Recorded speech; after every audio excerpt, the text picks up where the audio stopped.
Welcome, everyone.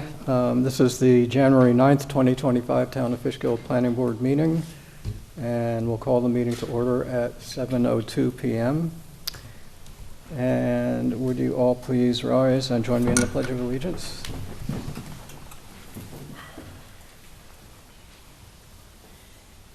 I pledge allegiance to the flag of the United States of America and to the republic for which it stands, one nation, under God, indivisible, with liberty and justice for all.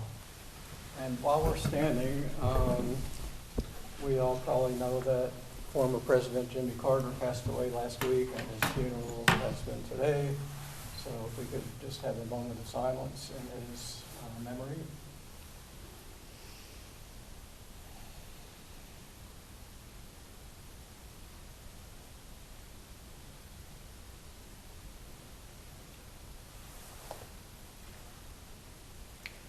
Thank you very much.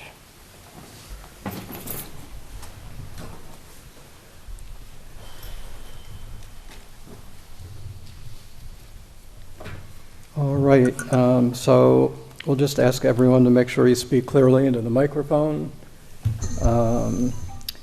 Also, please silence cell phones so they won't disturb people who are in the room. So regular members Anthony Brozier and Ravi Ladala are not able to attend tonight's meeting, and we just heard from Jody Burka that she might not be able to make it tonight either. So fortunately, we have two of our alternate members here, Kevin O'Connell and Vijay Gopal, and so I hereby appoint alternate members Kevin O'Connell and Vijay Gopal as voting members for tonight's meeting. That will give us right now 5 voting members, and then we're waiting for Felix Lopez, which will make 6. And if Jody does end up showing up later, then we'll have a full slate of 7. Also, I just wanted to quickly mention, and we'll talk more about this later in the meeting, the board will be transitioning to a new engineering firm early this year. We'll be transitioning to MJ Engineering, which is a local consulting firm having offices here in the town of Fishkill. So again, we'll discuss that a little bit more, and I did send an email to board members and others explaining how the process is anticipated to go. So let's get started. We've got quite a long agenda tonight. So the first project review is 15 El Dorado Place and 21 El Dorado Place lot line realignment. Board to review the submission made by the applicant on December 20th, 2024, a draft resolution of preliminary and conditional final approval, and to consider adopting and authorizing the planning board chair to sign the resolution. So welcome. Thank you. So I understand there are revised plans that were submitted. Do you want to just give a quick overview of what was changed in the plans? I'm sorry, I didn't hear the question. So I understand the plans have been revised a little bit since the last meeting. Yes. So can you describe that? Yeah.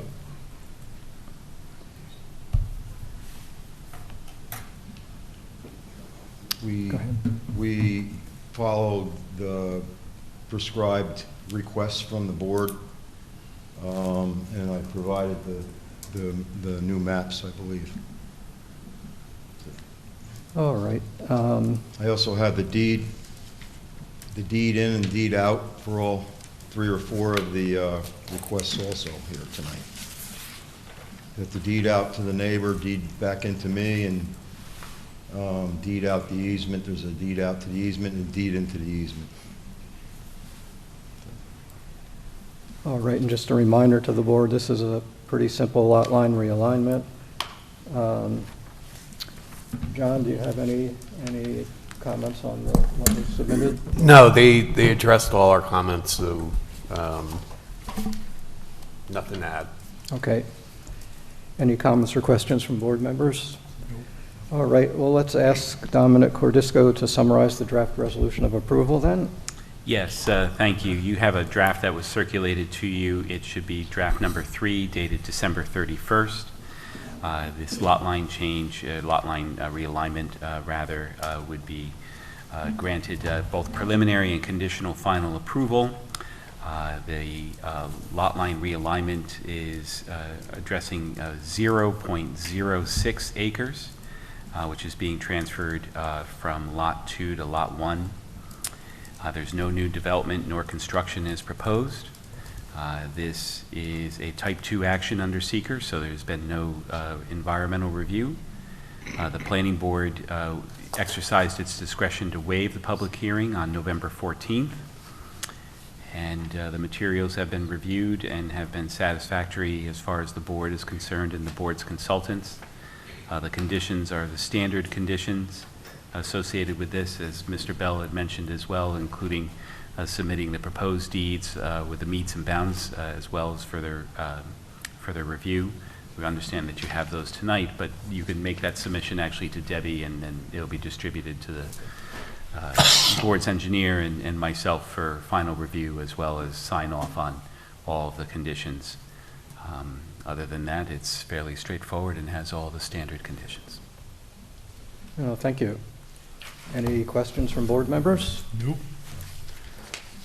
All right. Is there a motion to approve and adopt the resolution of preliminary and conditional final approval for the Zazi and Bell lot line realignment at 15 and 21 El Dorado Place as reviewed tonight?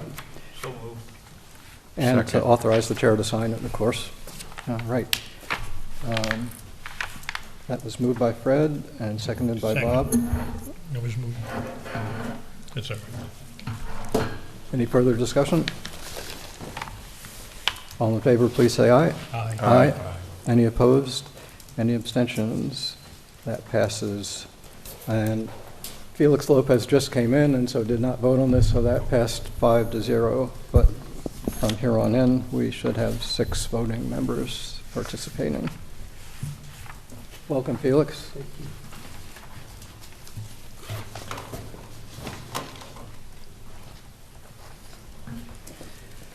All right, the next, that should do it for tonight. Thank you very much. Do you have any questions for the board?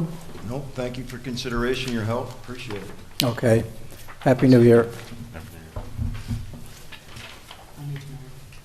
Do you have the USB in there?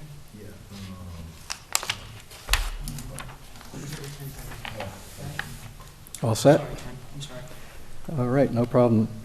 The next item on the agenda is 40 Old Glenham Road, 2-lot subdivision, or to review a draft EAF Part 2, a draft EAF Part 3, a draft negative declaration, and a draft resolution of preliminary and conditional final approval.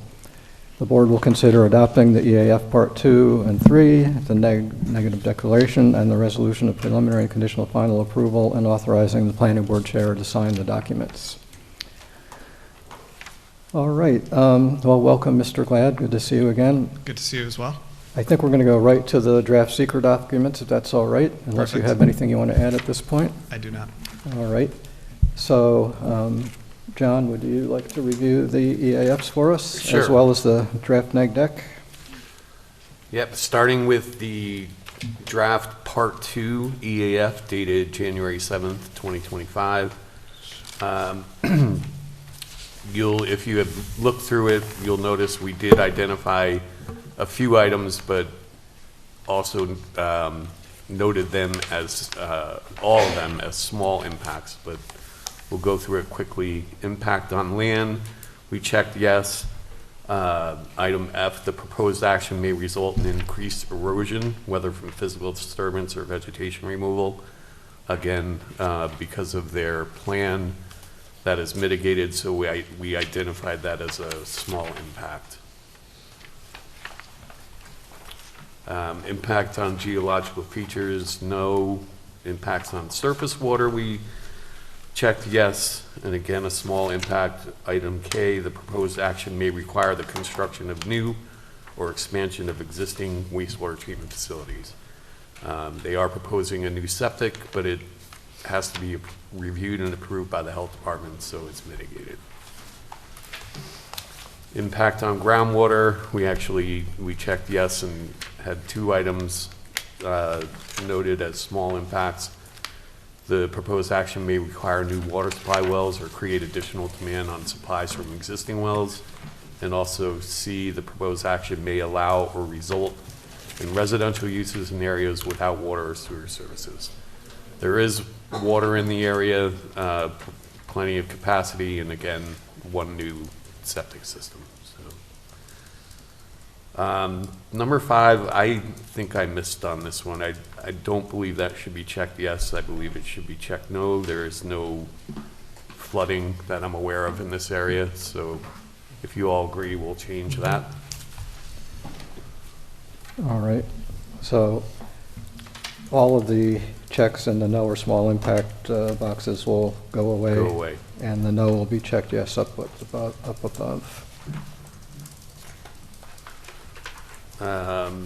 Impacts on air was checked no. Impact on plants and animals, we checked that yes because like most of Dutchess County, the Indiana bat habitat and any cutting of trees could reduce potential habitat, but again, if they follow the state requirements in terms of tree clearing, and I'm not even sure they have to take any trees down for this particular application, but if they had to, it's a small impact. Impact on ag resources is no. Aesthetic resources, again, no. Historic and archaeological, no. Open space and recreation, no. Critical environmental areas, no. Transportation, no. Energy, no. And then number 15, impact on noise, odor, and light. We checked that, yes. During construction, noise levels may be higher than normal, but there is a noise ordinance that they must adhere to, so it's identified as a small impact. And then the final impact on human health we checked now. So that was it. Oh, wait. Community consistency with community plans, no. And consistency with community character, no. So that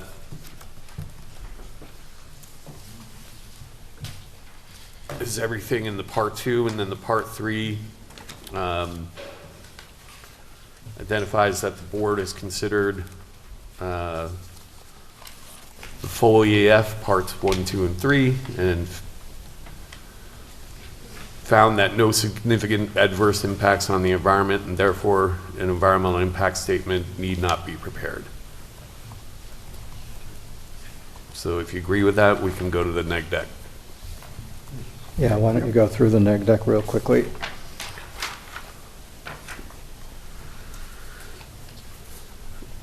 Okay, this is draft number 2 dated January 7, 2025. I'm not going to go through the description of the action. It basically describes the 2-lot subdivision, the sizes of the lots. So down the bottom of the first page, reasons for supporting this determination. The board, as lead agency, has reviewed the action, identified all relevant areas of environmental concern, and has considered the plans and completed EAF parts 1 and 2 and all relevant supporting documentation. Has compared the impacts that can be reasonably be expected to result from the proposed action, and hereby determines that no significant adverse impacts associated with the proposed action have been identified. The reasons are supporting and substantiating this determination. 1, the proposed action will disturb approximately 0.6 acres within the project site. The development has been situated to maintain existing drainage patterns. They include provisions for water quantity and quality control in conformance with current stormwater regs, and stormwater management measures indicated on the plans and incorporated in the design include temporary measures to address water quantity, quality, and erosion and sediment control. Areas disturbed for the development that do not contain buildings and other impervious area will be stabilized as lawn and landscaped areas, which further prevents sedimentation. 2, minor tree clearing may occur, which may adversely impact the federally threatened Indiana bat if not done at the appropriate time. And tree clearing shall only occur between October 15th and March 31st. 3, the proposed action will result in an increase in noise pollution during the construction phase. However, this will be mitigated by the fact that construction will be temporary and all work will follow the requirements of the town code. And 4, the proposed action will not result in any impacts on geological features, flooding, groundwater, air, aesthetic, open spaces and recreation, energy resources, or transportation systems, or human health. And that's that. Okay, questions or comments from board members? No. No. All right, anything from you, Dominic, at this point? No, sir. All right, anything from the applicant? Any questions? All right. So let's do, first we'll do the EAF forms, and then we'll do the neg deck separately as motions. Is there a motion to approve the draft EAFs parts 2 and 3 for 40 Old Glenham Road 2-lot subdivision as reviewed tonight and revised? There was a slight revision. And to authorize the chair to sign. So moved. Second. Felix moves it. Fred seconds. Any further discussion? All in favor, please say aye. Aye. Any opposed? Any abstentions? That carries 6-0, I believe, right? Yes. And then is there a motion to approve the draft neg deck for 40 Old Glenham Road 2-lot subdivision as reviewed tonight and to authorize the chair to sign? Don't all jump in at once? I missed what you said for a second. So moved. Yeah, we're just looking for a motion on the neg deck. So Felix moves it and Bob seconds it. Any further discussion? All in favor, please say aye. Aye. Aye. Any opposed? Any abstentions? That carries 6-0. All right, so let's go to the draft resolution of approval for the subdivision. Dominic? Yes, thank you, Jonathan. The draft is draft number 3. It's dated January 2nd. And this would be a resolution of both preliminary and conditional final approval for the 40 Old Glenham Road subdivision. It's a 2-lot subdivision. The property consists of 1.62 acres located on Old Glenham Road. It's in the R15 zoning district. And the action before you is a subdivision of that parcel. Lot 1 will consist of 29,460 square feet and contains an existing single-family home. Lot 2 shall consist of 40,992 square feet and will involve the construction of a single-family home proposed on that lot. The board conducted a public hearing on this on December 12th.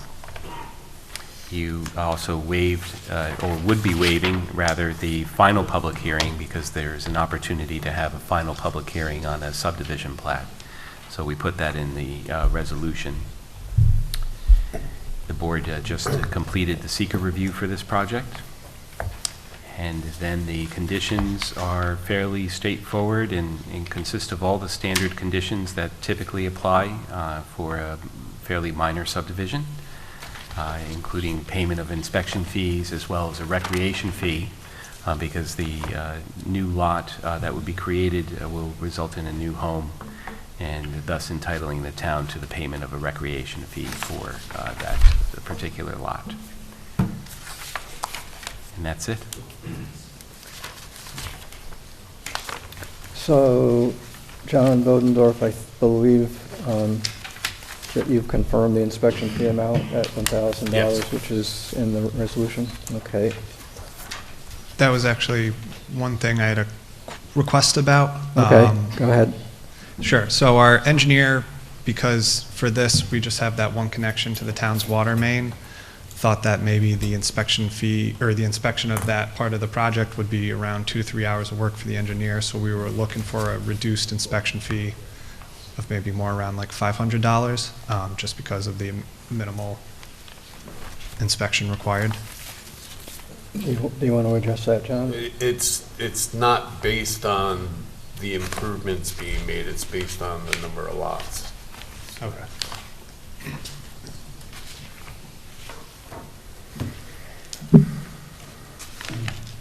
All right, are there any other questions from board members? No. Okay. Well then, is there a motion to approve and adopt the resolution of preliminary and conditional final approval for 40 Old Glenham Road, two-lot subdivision as reviewed tonight, and to authorize the chair to sign it? I just have one further request for a clarification. All right. Conditions 5 and 6 say that they have to be satisfied before getting a building permit.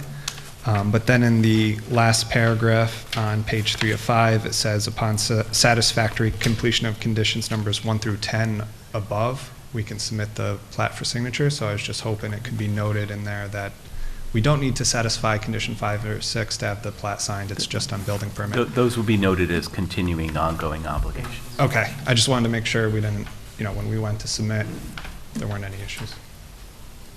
All right, so we're okay with the way it's written? Okay, thank you. So moved. Nobody said it. Hold on a second. Yes. So I asked for a motion, so Fred is moving it.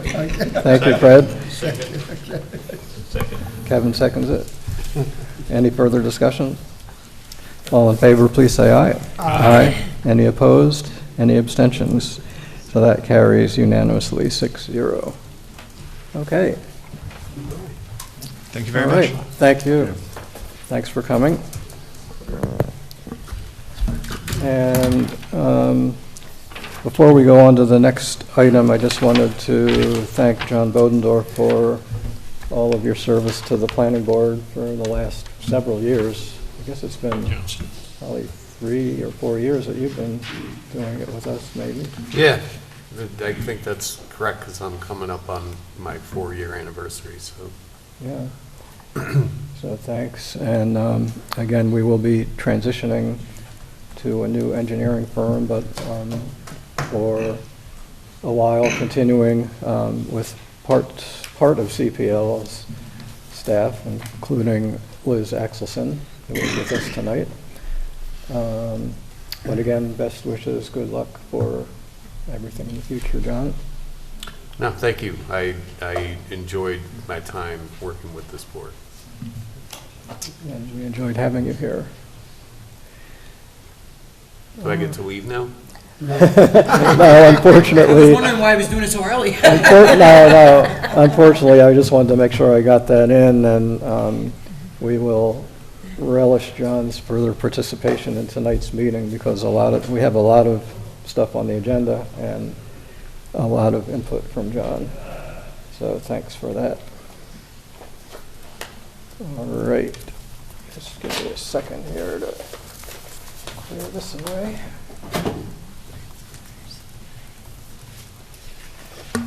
Okay.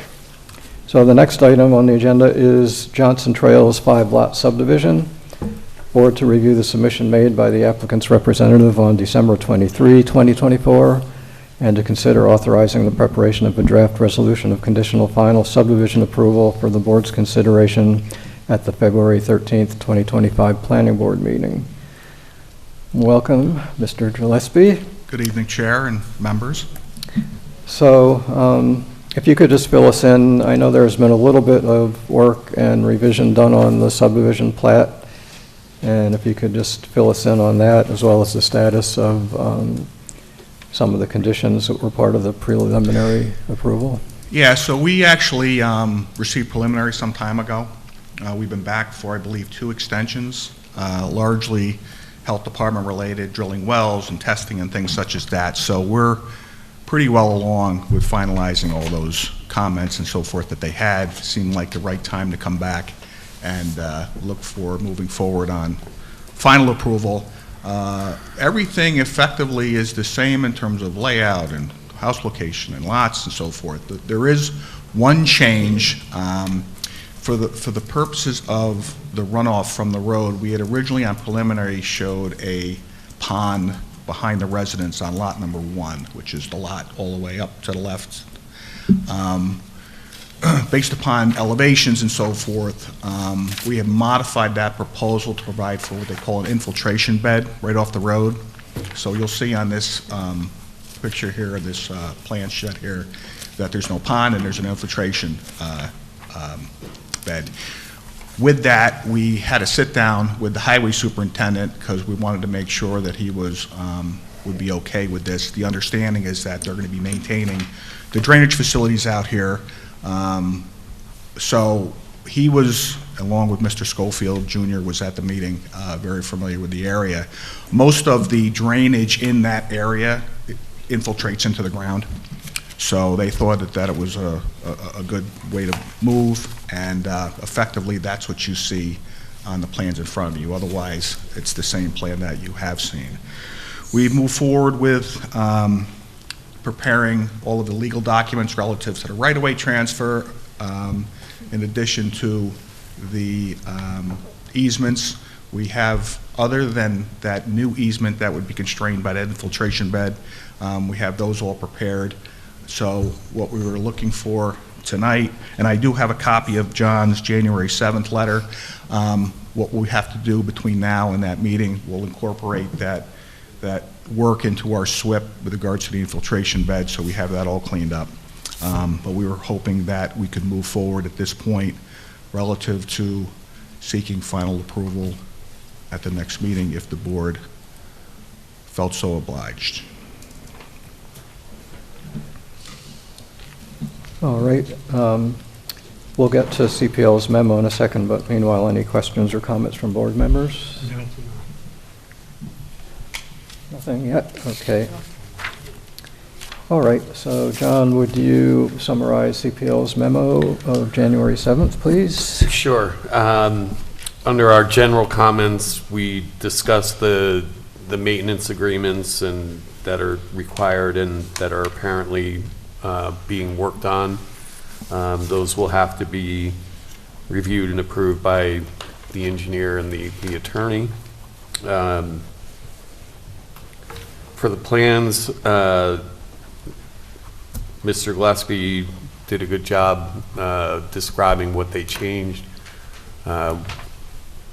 We agree with the approach for the drainage, and we did note that they'll have to incorporate those changes into their SWIP. We did not receive a revised SWIP with this submission, but it should be pretty straightforward since it's all infiltration.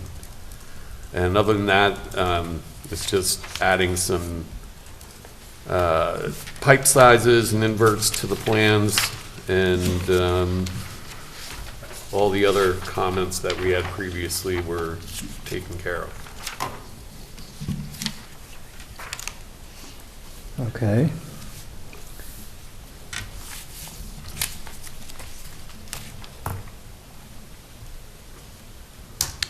Any questions from board members on the CPL memo so far? No. So it looks like there were a number of conditions in the resolution of preliminary approval that have not been submitted or addressed yet, which Mr. Gillespie indicated are being worked on, but there are things also like Health Department approval and Central Hudson. I think we have some emails on some of the status of those and Yeah, I think I provided information in the submittal regarding that, yep. Right. And then draft deeds, easements for dedications to the town, draft tree preservation agreement, draft maintenance agreement for stormwater management, written legal descriptions for road dedication, et cetera. So I guess the questions really for Dominic and John are,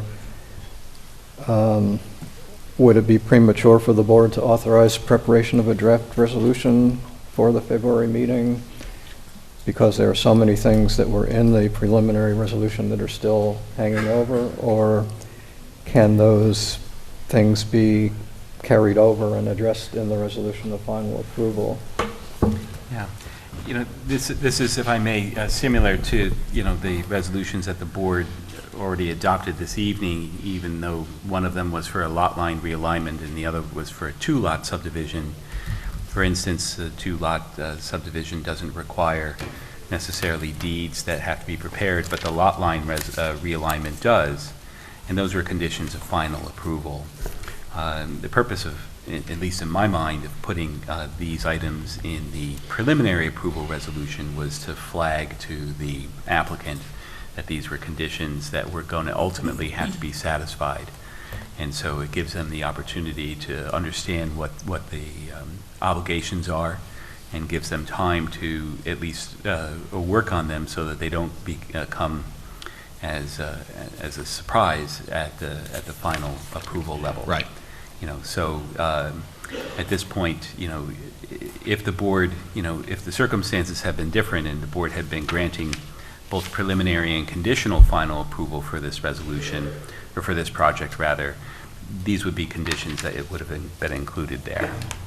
So it's a long way of saying that I think that you can carry these over. Yeah, and just to note, I know it wasn't part of what we submitted, but the applicant's attorney, Al Roberts, who is here tonight, had been working diligently in terms of putting that information together. I'm not sure if the ability to work directly with the board's attorney, sometimes we have to get approval with that. We would ask if that's not the case, that can happen, so there can be direct contact getting that stuff taken care of, because there is a package that has to go to him, and it's pretty well put together, but we didn't want to overstep our bounds either. Sure, I think we could do a separate motion to authorize that kind of communication. That'd be great. After we consider the resolution. I think in my mind, the only real thing to make sure gets addressed before the final resolution is adopted by the board, and assuming we do that for the February meeting, would be to make sure the SWIP amendments are completed and submitted. Yep, we can make that happen. And oftentimes, you know, we can authorize the preparation of a draft resolution, and if for some reason the timing of any remaining work like that can't be met, then the board will, you know, delay decision on that for another meeting. So what does the board think about all that? Good. Yeah, makes sense, Mr. Chairman. I think we can draft it, and if they don't have what they need in, then we don't need to vote on it. I think that's fair. I think one of the keys might be with the elimination of the pond, is the health department, what's holding up the health department approval? Nothing at this point. We don't go ahead and submit final Mylars to the health department until everything is done, including the town conditions and so forth and so on. If the board is concerned about the health department, I can certainly petition them for a letter effectively stating, and I've done that before, that the plan meets their technical guidelines and is ready for the approval contingent upon everything else getting together. I've done that before, if there's a concern with that, but we are at the end of the road with them, so.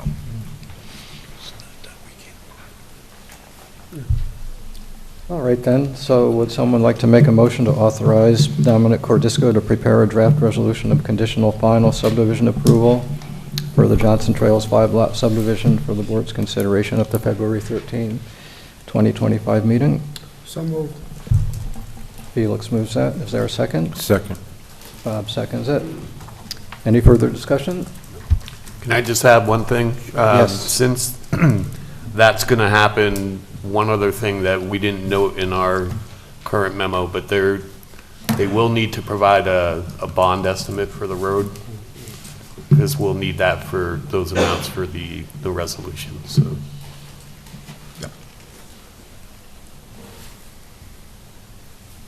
Yeah, actually, there would be probably a broader performance bond as part of the subdivision approval that would cover other site improvements as well. So really, I think what you need to do is make sure, assuming that the board is going to be able to vote on the resolution in February, to get the necessary cost estimate information to John. Actually, it goes to me to send to John. Yeah, sorry. That's okay. Yeah, John had mentioned road bond, we have that, we have Penny Place, so there are other areas, street trees, so there are other items that would be included to encompass Yeah. the entirety of the site. Right. Right, that's not an issue. And actually, again, since we'll be transitioning with engineering firms, please keep in touch with Debbie, and we'll let you know who the right people will be to actually contact. That's fine. I am under the understanding, because John and CPL have been involved with the project since day one, that they would be the ones carrying it through till the end. That was my understanding. That's not accurate. That was from the supervisor. Well,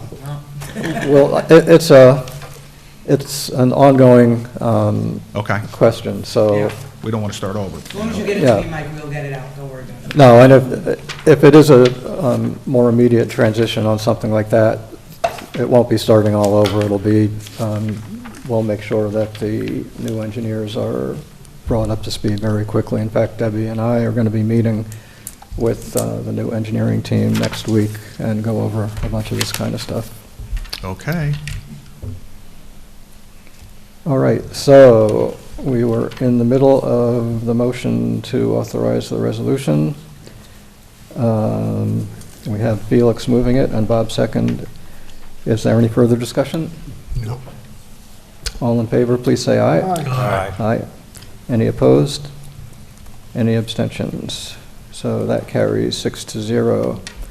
And then I think we're going to do another motion authorizing communication between the applicants and the planning board's attorney to work on details on a number of those agreements that are pending.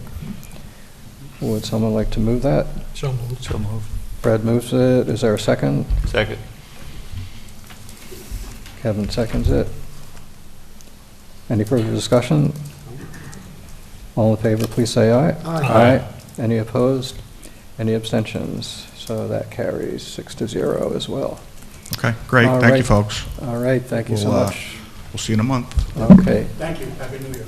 thank you, you Thank you. too.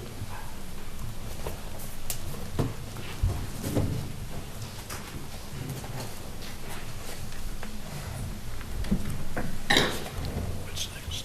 Westage. All right, this is not too bad. No, doing great. Who said that?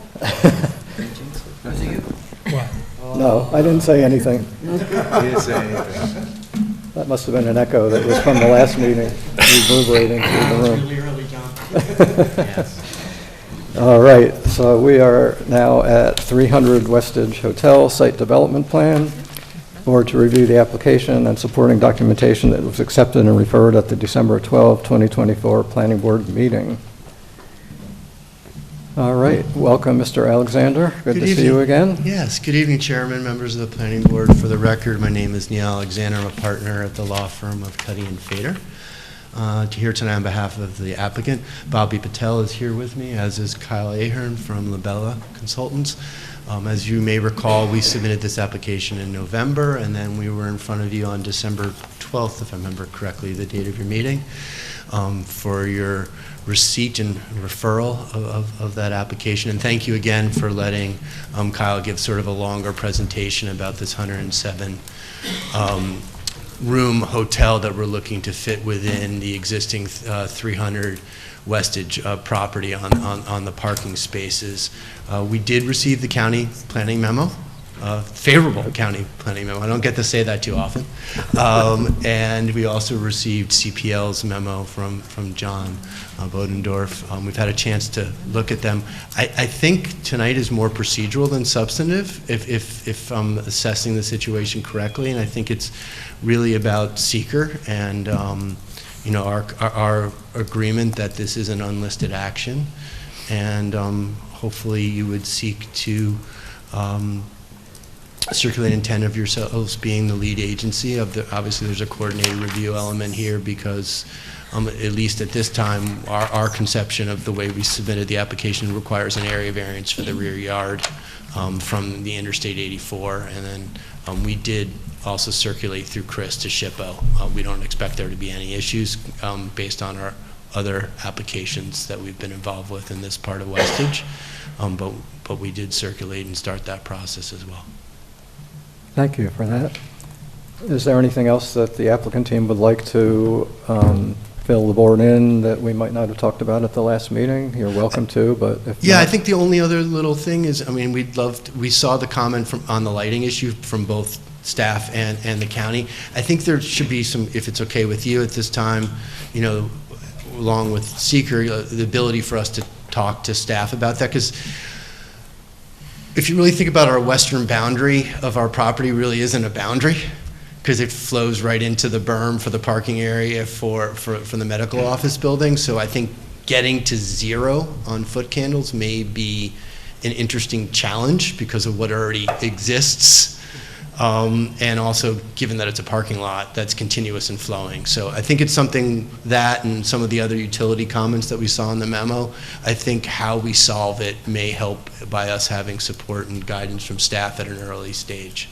And I think if we could, I know you like to authorize that, we would greatly benefit from that sooner rather than later. All right, we could address that. We can address that a little Great, bit later. thank you. All right, then, John, why don't you go through CPL's memo on this one? Sure. As Mr. Alexander suggested, we believe that the project could be declared an unlisted action, and we also agree that the board could consider beginning the circulation process for lead agency. As far as the comments go, the applicant should meet with the fire department to review the plans and should confirm that the village water and sewer systems have the capacity to accommodate the new hotel. There's also a pump station involved that this flows to, so they'll need to look at that and provide evidence that it has the necessary capacity to handle this project. Cut fill volumes for site grading should be provided. And Mr. Alexander mentioned the utility comments we made. We also commented on the light levels and realized that at some of those borders, it may not be practical to meet the code's intent of 0 foot candles, but it's something that I'm sure they can work on. And let's see, we weren't able to complete reviews of the SWIP and the traffic impact analyses, but based on overviews of both, they appear to include all the information that would be needed for a project such as this. So additional comments will come upon further review of those documents. But again, we do believe that the shape the project's in, it's ready for circulation if the board chooses to do so. Okay. Yeah, and again, with the lighting levels, although it may be difficult to get down to 0, I think, again, we can work with the applicant on reducing the levels as far as possible, reasonably possible. And then again, with the transition in mind, for reviewing things like the SWIP and traffic impact analysis, we'll coordinate that through Debbie's office and figure out how that's going to work. But it shouldn't have any impacts on delaying the review of the projects. And again, we'll talk with the new engineering consultants next week and go over some of these things. So I was just quickly going to go through the county's GML review letter. Again, it's pretty straightforward and covers a lot of the things that they normally do get into, circulation and parking.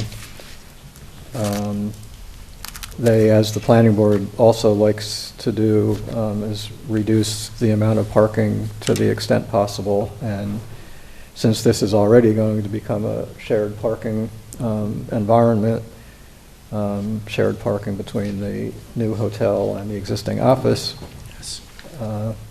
that's covering a lot of it.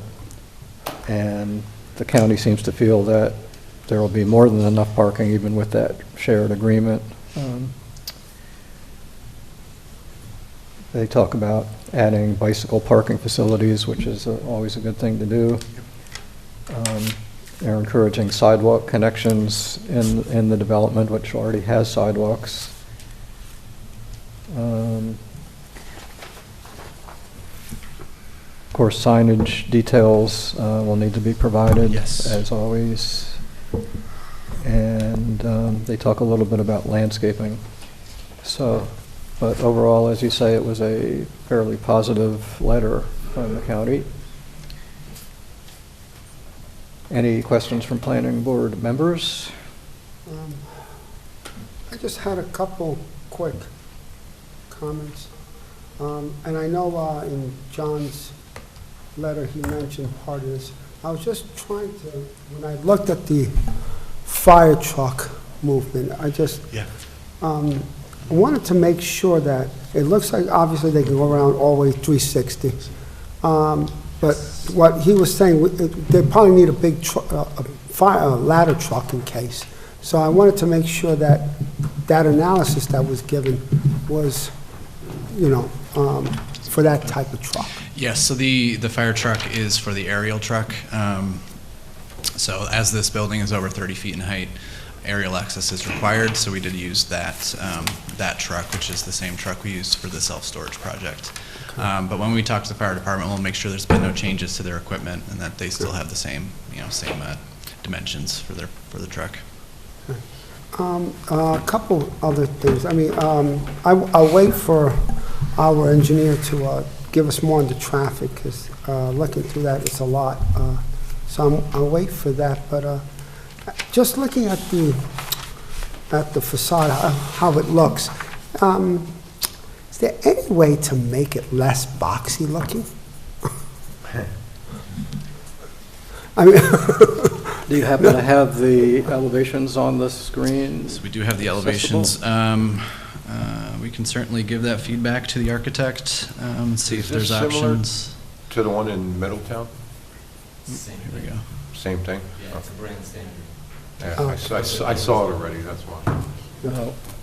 Where is that located, in Middletown? By the mall. Oh, yeah. okay.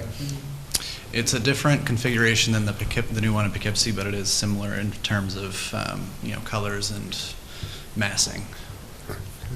I'm not saying it's a showstopper. I'm just wondering if there's any thing we could do with the roof line. I don't know, just something. No, to I consider. agree, because when you get a fairly large-size building, that's actually in our design guidelines, in our code, which talks about helping to break up the massing of a building like this. I mean, This isn't quite the same as a large warehouse Yes. facility, which we'll be talking about later, but Yes. it's its own animal. We and- can take a look at it. I think what's hard, and you've heard everyone say this, every multifamily or hotelier is going to say the same thing, right? Once you have a central door, and then you have a corridor with an elevator, you start having efficiency issues for loading a floor, right? In order to, and especially in multifamily, right, you have studio 1, 2s, and some 3s, so you have some typologies to play with, right? As far as getting, doors, right, when you lay out a building. So when you move the massing, you can sort of change your apartment shape a little bit, right? Or tuck them around a little bit.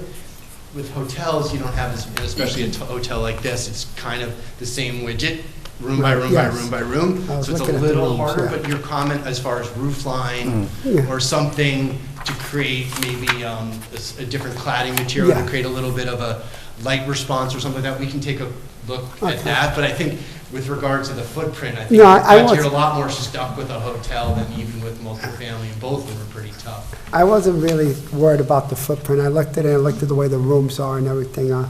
So, Okay. just trying to see if we could just make it look Yeah, sometimes by People using, kick me in the shins later, but yes, we can try and take a look at this. sometimes looking at variations in textures and colors, and then roof line, you know, The views are going to adjustments. be the medical office, hotel, right? Basically.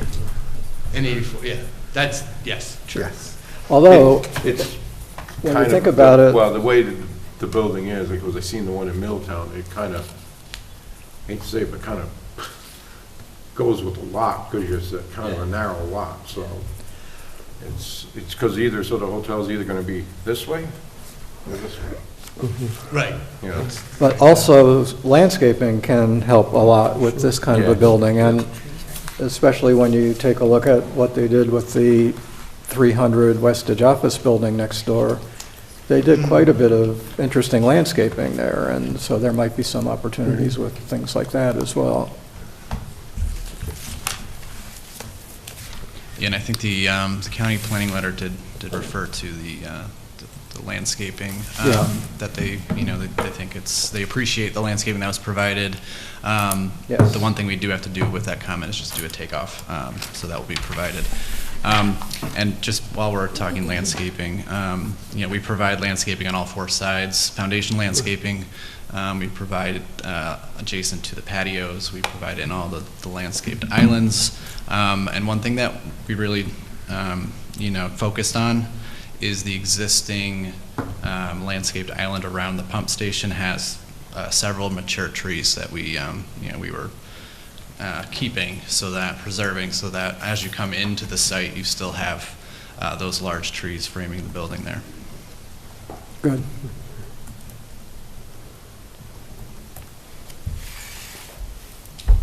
Any other questions? Any more from you, Felix? I had one more, but come back to me. I gotta find this. Anyone else? I think I had one, actually. This has to do with the EAF Part 1 and report that indicates that a floodplain development permit will be required. Is that correct? And have you checked with the building department on that? I'm actually just pulling out the record. I don't believe, we'll double check, but I don't believe that is correct. There may be, I know where the hotel footprint is located is definitely outside of the floodplain. There may be some like on the side, there might be something encroaching into the floodplain slightly, which might be triggering that, but I will double check. Okay. Yeah, I just wanted to bring it up because if there is one required, then it's always hard to catch up with that later as opposed to earlier in the process. Yeah, I appreciate that. Yeah, I was a little confused with one of the maps that you had in your package, which showed the site as a sort of with a red boundary on it. And I wondered whether that site was equal to the whether that red line represented the footprint or it also represented the site, including landscaping behind it, excuse me, bordering on 84. Sorry, I'm just trying to. Let me take over. Debbie, help? Yeah, there was a map somewhere in, you know, it showed the lake and it showed the red line of the footprint of both the Is that a existing building and the, Was that a site plan sheet, or is that a figure within one of the reports? it was a it was in the site plan. Interesting. I can't think of a red border on anything in the site plans. I don't know which one it is, Carl. It was, might have been page 72 of the agenda packet. And that doesn't mean anything. I don't work with the agenda packet here. This is the Okay. drawings that were actually submitted to you guys. Okay, that's the one I'm looking at. There's no drawing 72, though. Do you have it up? Can I take a look just to see which sheet? Yeah, sure. That's great, thank you. this boundary back here. So that yes. So that's the soils map within the SWIP. That's the overall property boundary. So that includes, property that we're not having any site disturbance in. Basically anything north of Westage Business Center Drive, essentially where the 300 Westage office building itself is and the turnaround area there. All that is on the same property. It's just outside of our project limits. But will you be moving the actual footprint of the building further south towards 84? Well, it's a new building, so it's closer to 84 than the office building is. Yeah, I understand that, but but the parking lot doesn't. Limited disturbance. Right. The limit of the parking lot does not extend further south. Okay. Correct. Okay, that was my question. Yeah. Sorry about the confusion. It slightly pulls further to the north, but within a couple feet. Really, it's essentially in the same location. Felix, are you ready? This is really for the applicant. It's just out of curiosity. I noticed your connecting rooms all go king to king or queen to queen, but never king to queen. I just wonder why, because I just recently had to have connecting rooms somewhere with king to queen. Usually it's supposed to be king with 2 queens. Yes. For families. Yeah. I think Home 2 has sofa beds that pull out as well in the suites. Okay. So they consider those sofa beds as a bed that the family can use. Okay. And the rooms aren't large, some of the rooms aren't large enough to hold 2 queens. Right, yeah, I saw that on the Kings, yeah. So that's why, so they use the sofa bed as the second bed. Okay. All right, that was a curiosity. All brands have different Yeah, things. okay.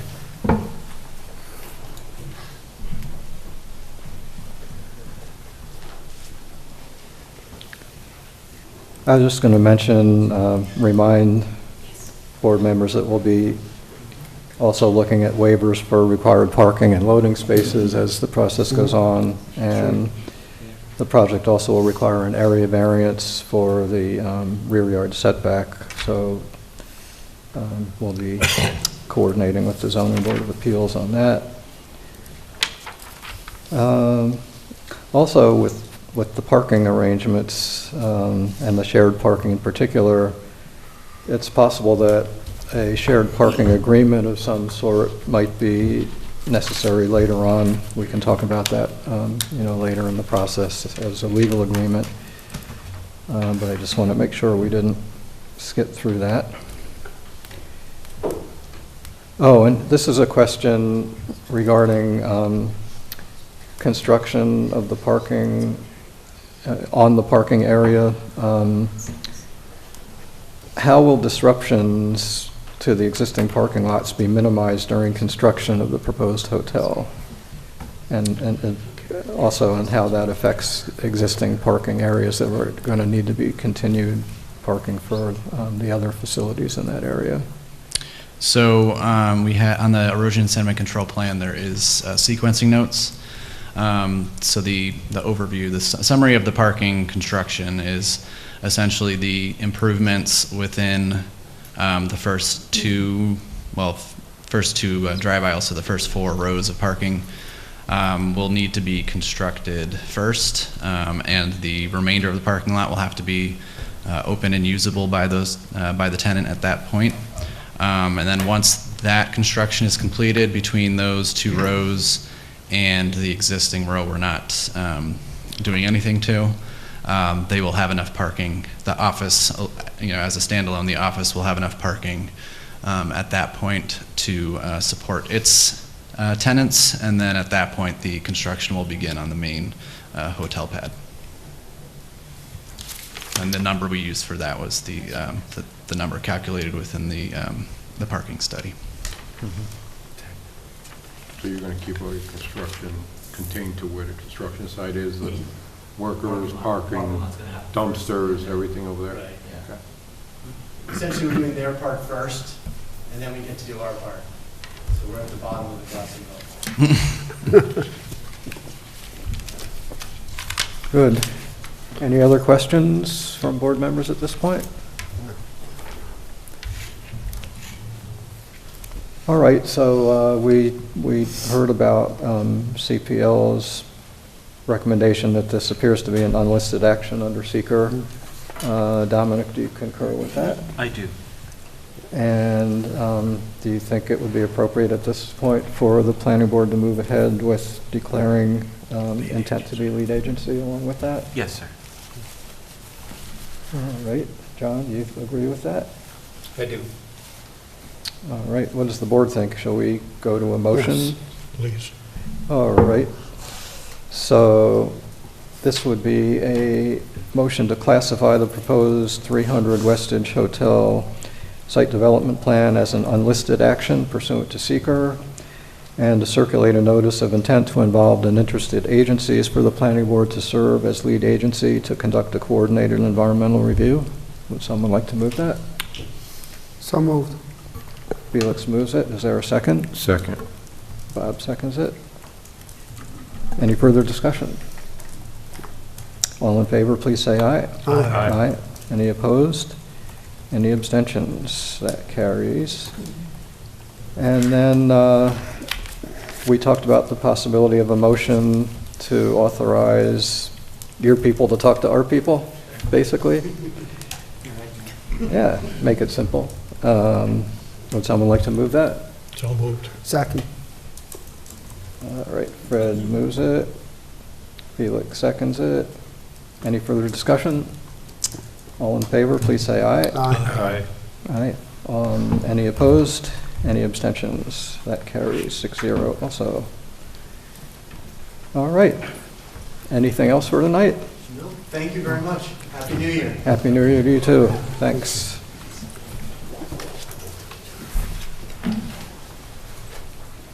Hey, John. My phone's been blowing up for the past 15 minutes. I just called my wife. We have a little bit of a family emergency going on, so I have to go. I know I joked about it, but I really do. Okay. All right. Hope everything's all right. Thank you.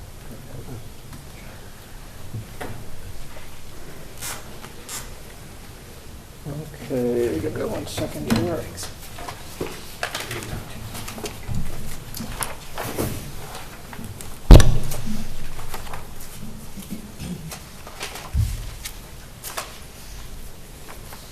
All right, so John Bodendorf had to leave based on some family situations going on, so we will make do as best we can. So the next item on the agenda is Century Aggregates Site Development Plan. Board to review the application and supporting documentation that was accepted and referred at the December 12, 2024 Planning Board meeting. So, welcome. I know we talked about a lot of things at the December meeting, but before we get to CPL's memo, is there anything that you would like to tell us or talk about that we didn't discuss at the last meeting? Yes, again, introduction, Luke Clementi, Managing Director of Century Aggregates. I wasn't at the last meeting, but I did watch the video. Okay. We did get 13 pages of comments on Monday from the CPL group, and they're very detailed, and we welcome the opportunity to respond to them. They do require a lot of updating of the maps and applications. And we have had a meeting already and allocated out the work, and we hope to have that done within a couple weeks back to the town. Okay. And that's where it currently stands. Okay. Well, why don't we get right to CPL's memo, and Liz can certainly run us through most of it. And again, we apologize that John had to leave, but it was unavoidable. And I can touch on engineering stuff too. All right, thanks. Try to go through it very quickly. Okay, good. And this is a fairly long memo, so Yes. don't go through No, everything yeah, in detail, but... It's detailed. I think we need some more information and some more clarity on the proposal. I'm not going to touch base on the various natural resources that are on the site. But anyway, a number of the comments are about clearly showing some of the site's environmental features and how they affect development, floodplain, et cetera. And then we had some questions to get some clarity on the proposed development. I can see that it's a complex. There are a couple of things in there that aren't really clear, like what looks like a road sort of running through underneath in the middle of it, and that may be actually proposed, but it wasn't really clear. Let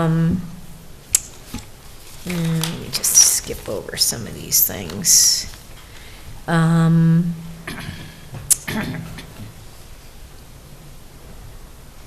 It would help to have some kind of narrative describing the two areas of proposed disturbance. They're kind of close to each other, but it would help to have that described and to have those shown a little more clearly on the plans. Let's see. The one thing that wasn't really clear, there's a estimate of new liquid waste of 150 gallons per day. And it wasn't clear whether there's a new private septic system proposed or there's an existing septic system there. So that kind of thing needs to be shown on the plans. Some drainage improvements should be shown, even though I realize, it's probably going to be graded areas and channels, but it wasn't really clear how drainage was going to be managed. And let's see, we mentioned possibly having some safety measures near where the driveway meets Route 9, because Route 9 is a bicycle route. So it would be a good idea to warn,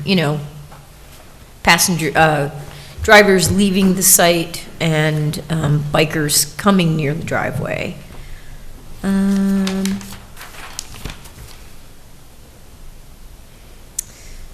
Let's see. There's a timber rattlesnake fence proposed, but that needs to be clarified on the plan.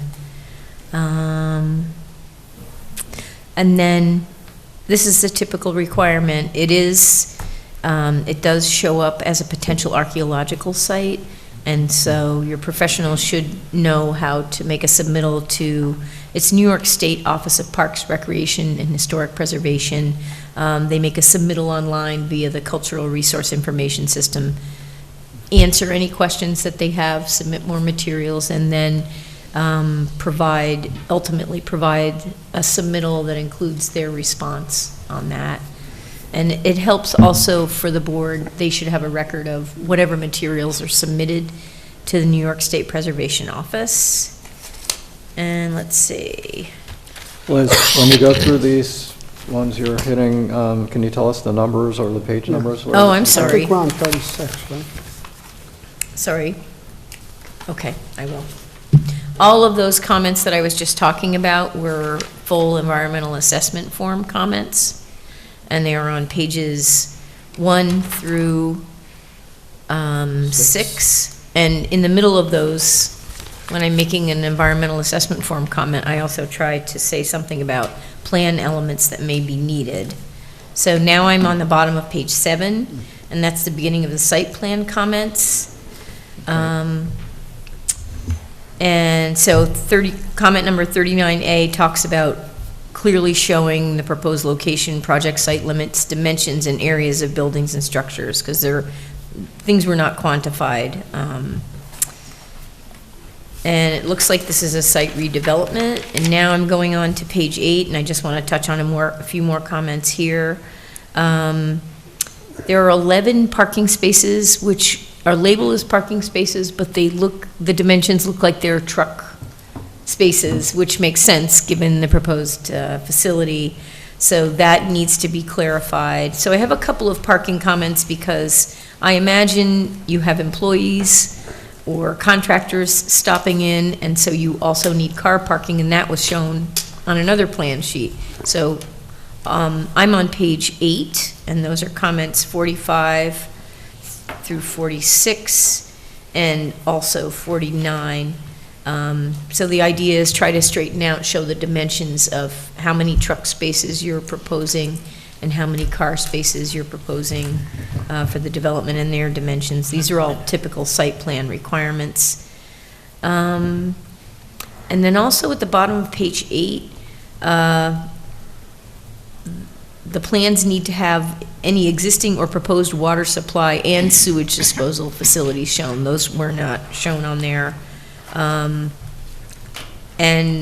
the location of bathroom facilities. I don't know if they'll be in a building or in a separate structure. And then existing specimen vegetation in the area of the proposed batch plant and proposed landscaping. And then I'm at the top of page 9. We need to know all the details of the signs, location, size, illumination, and their design. And then at the bottom of page 9, I kind of introduced the concept that there are design guidelines in the zoning, and I don't know how many of them will apply, but I kind of provide a list in comment number 63D, so that you can kind of, your, designers and engineers can look ahead at those things, try to figure out what might need to be addressed, and put those in the plans. But I'm kind of giving a heads up that I'll look at those in the next round of review. Then I'm going to page 10. And as far as engineering comments, that begins at comment 65. There's a need for an evaluation by a New York State professional engineer to determine structural adequacy for construction vehicles and concrete trucks. And that has to do with the bridge that is proposed to remain. A second emergency access should be provided. There's a recommendation, comment 67, to meet with the Rombout Fire Department so you can get approval for emergency access. Dutchess County Department of Health, you'll need to have approval of water and sewer facilities. Let's see. You'll need a New York State DEC permit for bulk storage of propane. There is also a comment under the site plan comments about whether the propane is just going to be in a fenced enclosure or it's going to be inside of a building, or how that, it's just shown as an area and it wasn't really clear. Let's see.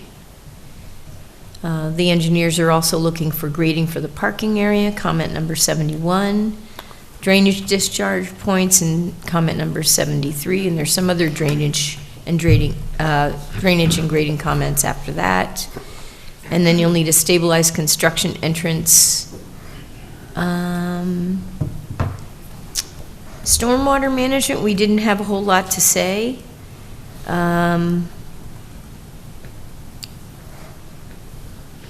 Let's see. We do need to see the stormwater pollution prevention plan, notice of intent for coverage. So I think that stormwater management aspect is in pretty good shape. And then our traffic person reviewed the traffic letter report and indicated that, this is comment number 81, at the bottom of page 10, indicated that the traffic volumes haven't increased in the last 5 years since the last traffic study for the site. And there are enough gaps in traffic to support truck turning, entering and exiting onto and off of Route 9. And traffic should continue to function at the existing conditions levels after completion. And then after that, on page 11, comments number 82 through 92 are all about the submitted noise study. So our noise specialist took a look and gave a bunch of comments about information that's needed so that report can be resubmitted and then reviewed again. And I don't know if the board wants me to go into the detail of the noise comments, they're pretty technical. So we tried to do a thorough review and give comments on whatever would be needed in another submittal. Any questions from the board? Well, I have a question. This used to be a RV park. What's happening to the buildings that were existing in there? I know they had a bathroom facility and had other facilities in there. Haven't been in there for years, but what's left? And if it's being demolished, what's happening to the... Yeah, no, it's in very rough shape. There's the old, I think it was called Hole in the Wall Bar, and the pavilion. Both are pretty dilapidated, so our plan would be to demolish them. There'll be no reusing of any prior infrastructure.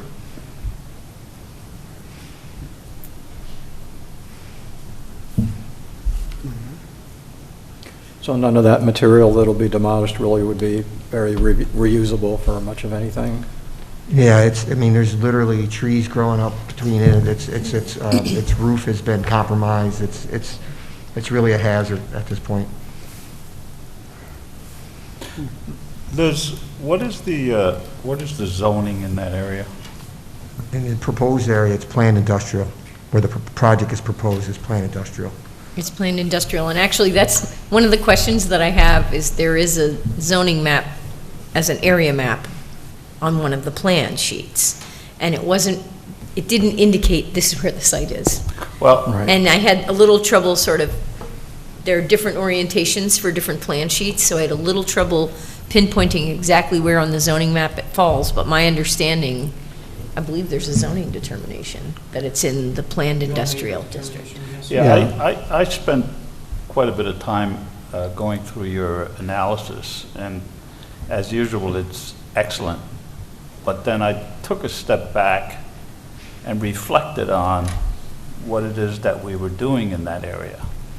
And then I reflected on some discussions that we'd had on previous projects, the tower in that area, and having driven through the area, I sort of got a real good feel of that area, looking at the tower, and the discussions that we had was related to the comprehensive plan, the visibility of the tower throughout that corridor into our beautiful Fishkill area. And I kind of thought about whether or not this hard industrial is really part of what our vision is for that particular area. And I don't know exactly whether or not, from a planning board point of view, we usually spend an awful lot of time on the kinds of details that you talked about, which are absolutely necessary to explore. But simultaneously, we need to think about whether or not this is what we want for our town. So that was my concern as I was reading through your excellent analysis. You know, spending a lot of time on that kind of detail is absolutely necessary when you're going down and making sure that your project is going to be successful. But the question becomes one of, is this the right project? So that's the concern that I had. That's why my question on zoning, right? There are a set of comments that I didn't sort of read into the record, and if you look at page 3, number 13, it talks about some of the comprehensive plan items that having to do with creating and enhancing gateways and all that, and so that will have to be addressed in the EAF and in the plans. And I know that there is one profile that's shown from the road. So that at least gives some kind of sense of the visibility of the actual proposed facility that's further into the property. You know, I have noticed the driveway. I've been by it many times because I drive down to Peekskill. I mean, I have to be honest, when I look, and I've known a lot of geologists, and you see this cut right through, and you can see the layers of soil, it's actually kind of fascinating. But that's not really part of the review of this. That was a separate application, I believe. So, Kevin, you're absolutely right. Sometimes the planning board is kind of caught in the middle of what the current zoning designations are in parts of the town like this. And I'm sure that's been zone planned industrial, and there are actually 2 other zones in that, on that same site. But one of the things we need to do is have the applicant in one place, and I think, Liz, you're referring to this, show exactly which zone in relation to the other zones the disturbance area on this site is. That's a pretty easy thing to do. There's some, actually, one set of drawings that might be able to do that is in the overall property plan D1 on sheet EC1 could easily be revised to show the zoning district lines. And there are probably other places as well, but it should all be consistently done, but wherever the best place to show that kind of master zoning configuration on the site would be important. But getting back to what I was starting to say, sometimes the zoning in the town doesn't conform to what the vision in the comprehensive plan update is.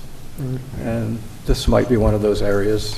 There were some areas, and I'm not sure if this one in particular was one of those, where the comprehensive plan update pretty much recommended that the town board take a look at some of these kind of areas and review them. Is this appropriate for the current day? Are there more residential units in those areas than there used to be that could be impacted by industrial or commercial types of development? So, yeah. I know that the town board accepted the comprehensive plan and bought into the vision that was incorporated into that plan. And I'm hoping the town board follows that vision through to execution in certain areas where they have an opportunity to make some decisions to ensure that that vision is in fact achieved.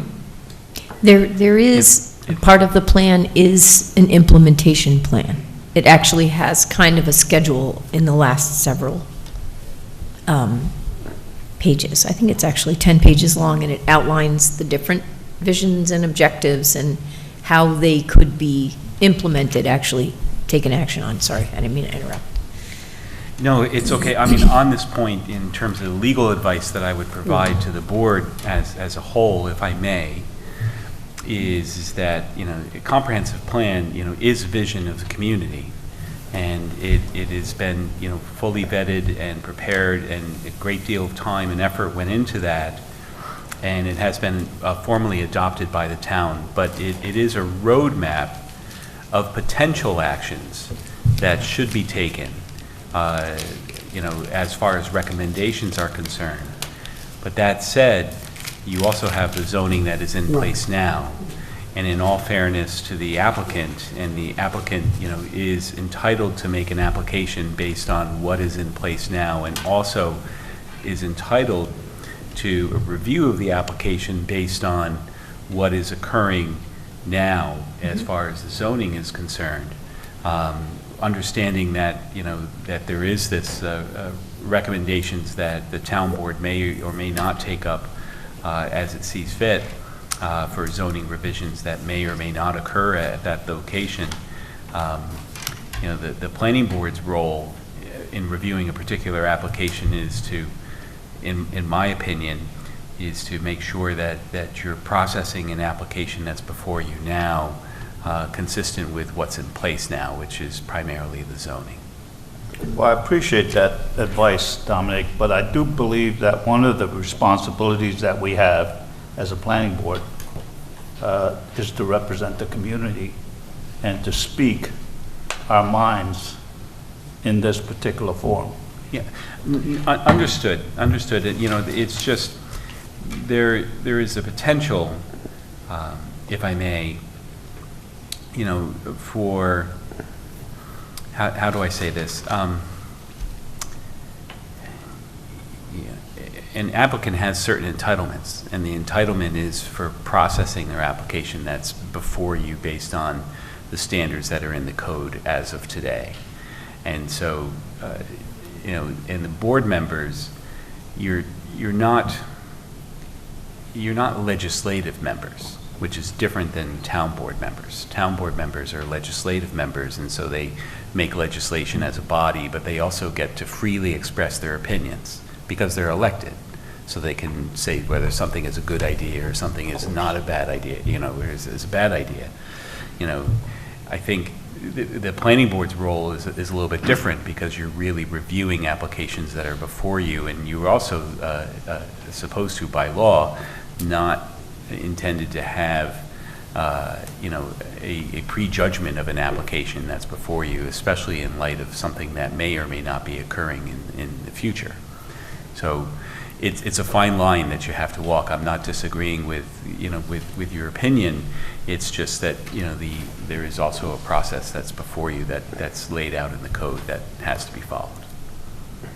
And, you know, I think there are some comments in there that are reiterating certain objectives in the hopes that what the community is seeing as they're going along Route 9 can be made to look as attractive as possible.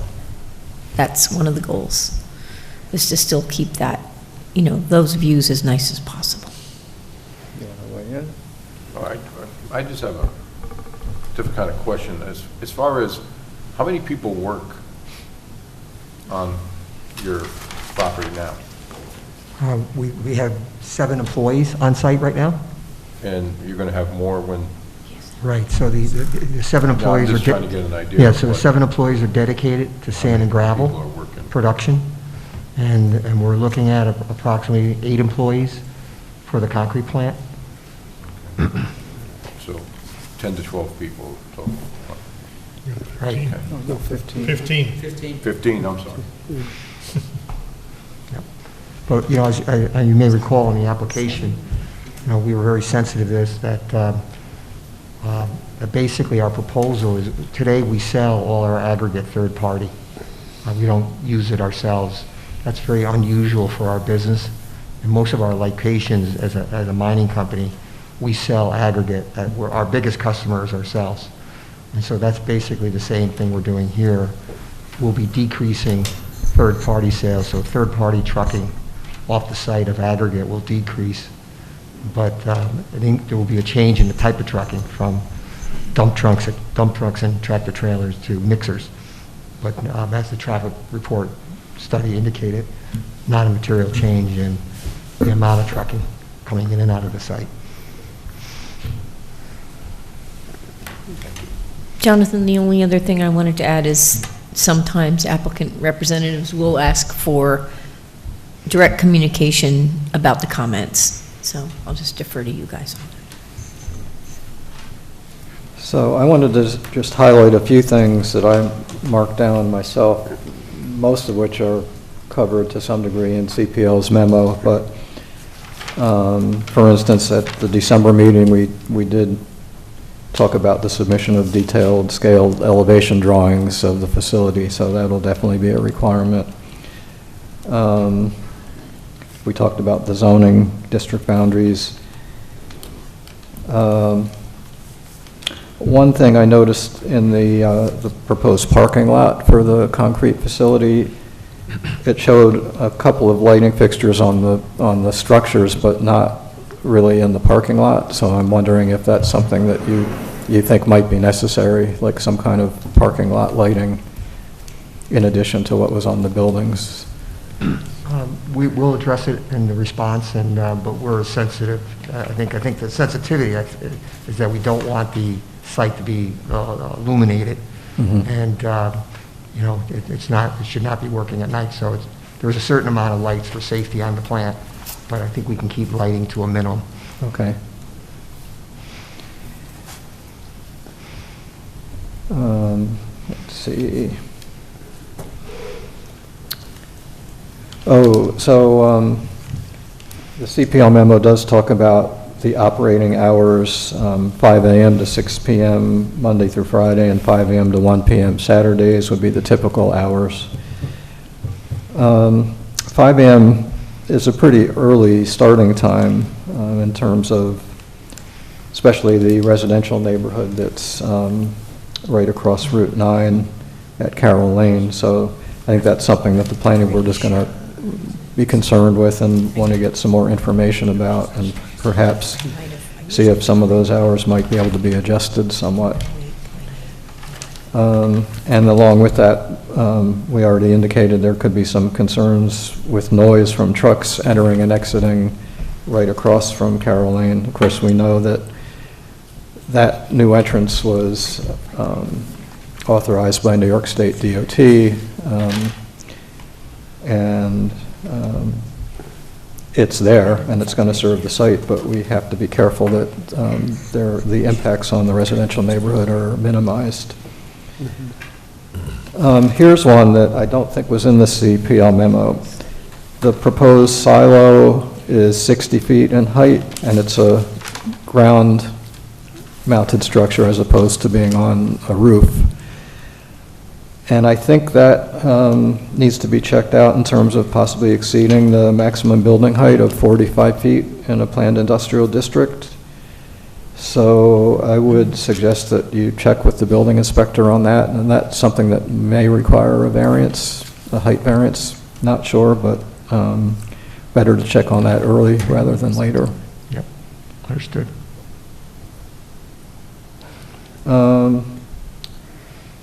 CPL's memo mentioned the possible need for a landscaping plan. I think, we'll have to get some feedback from board members on that, but I mean, this type of facility, very industrial in nature.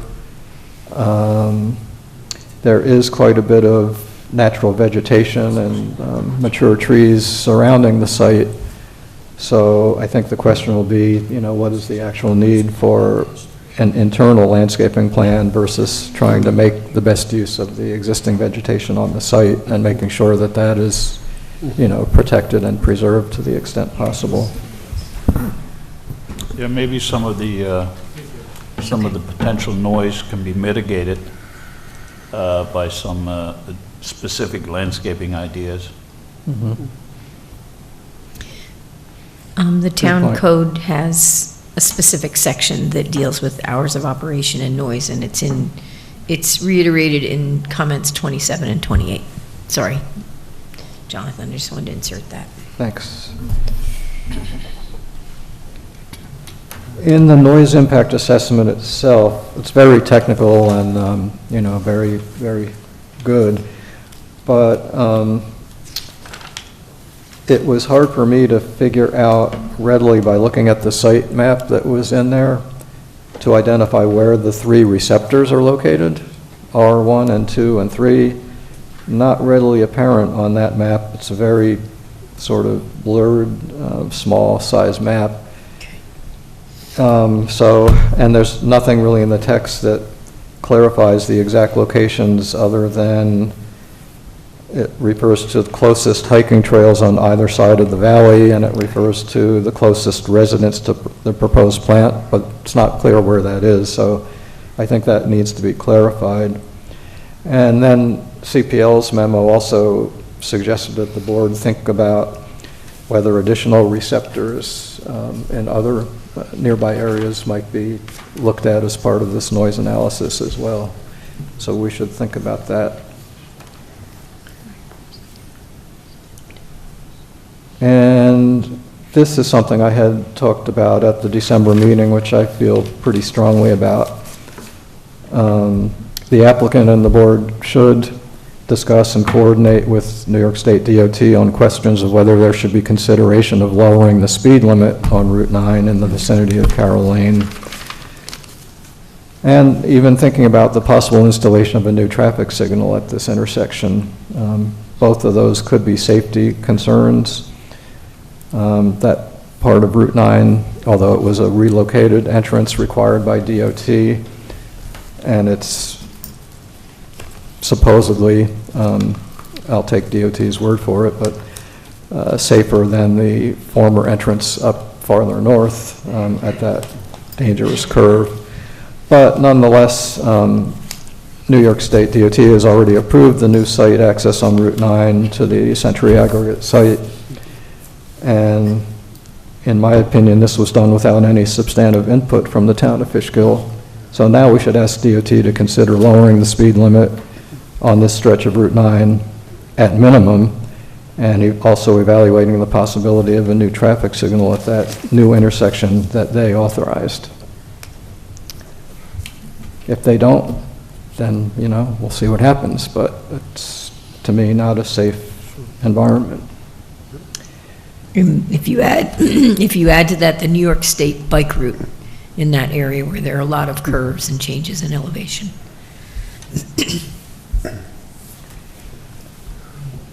So, I was just going to mention that the board did receive a 239 GML referral response from Dutchess County indicating that this proposal is a matter of local concern, and the county didn't have any comments on this one, so that's unusual. But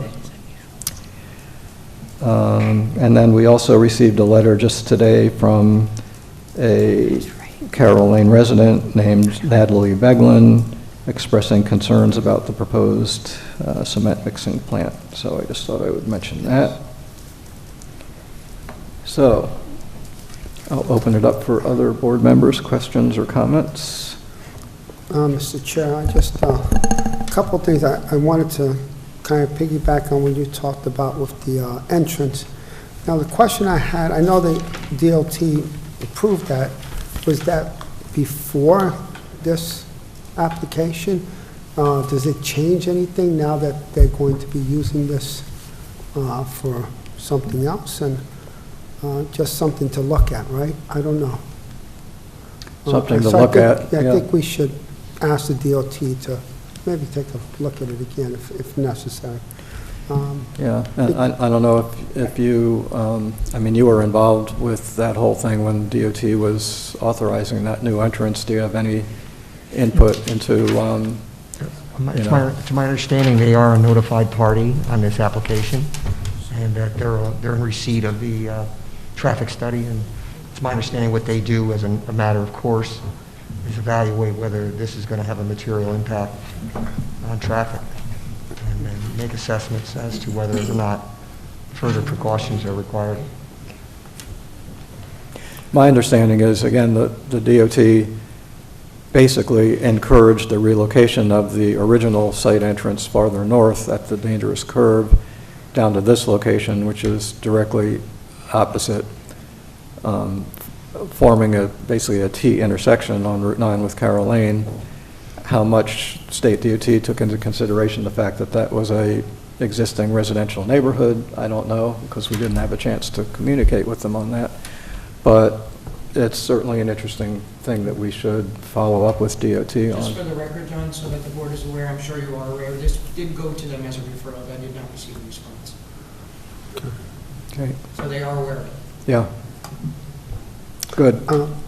And the other thing I wanted to, I didn't see it, but concern about air pollution, any pollution or anything that, like dust, anything that would affect the residents coming from the mine. It's, I didn't really see it in the, what was submitted. Do you have anything on that?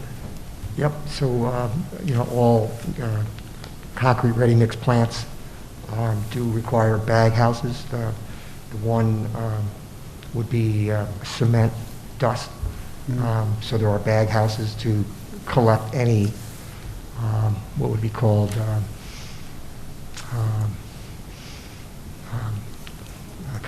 any, I guess, extraordinary dust release. So it's recollected and reused. So there's basically a vacuum system at the top of the plant for making sure that cement doesn't leave the plant area. So those collection systems are required and will be maintained. Okay. But ready-mix concrete basically is just the mixing of sand, stone, water, and cement And sand and stone is very inert. Cement, because of it's very particle-like, and is aerated. It's aerated to put into the silo and relies on a gravity feed, as the sand and stone does too. All three items, sand, stone, and cement, rely on gravity feed into the mixer.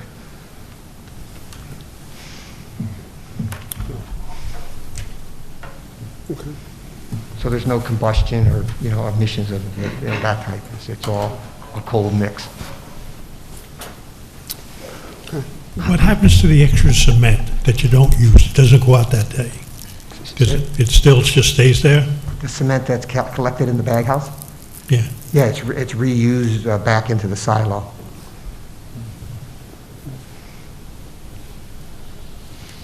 That makes sense.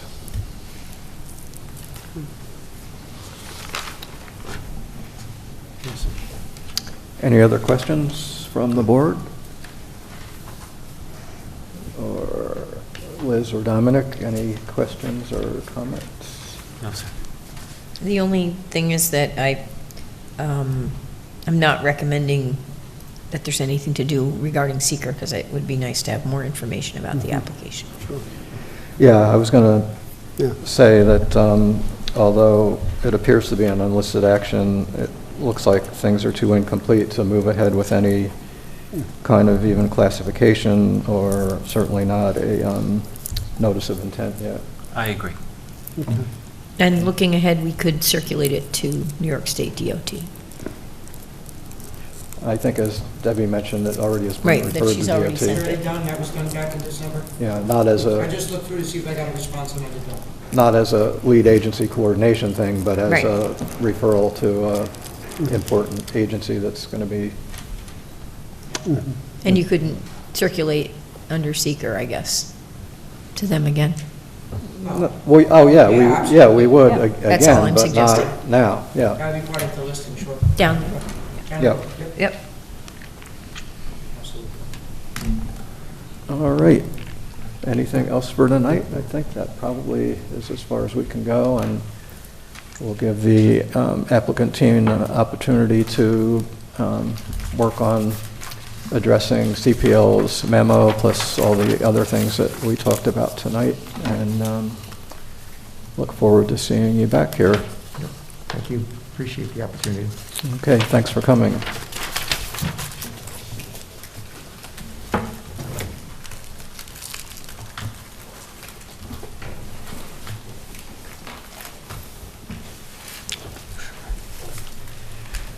All right, the next review tonight, Basis Industrial Route 9D, Site Development Plan and Special Use Permit.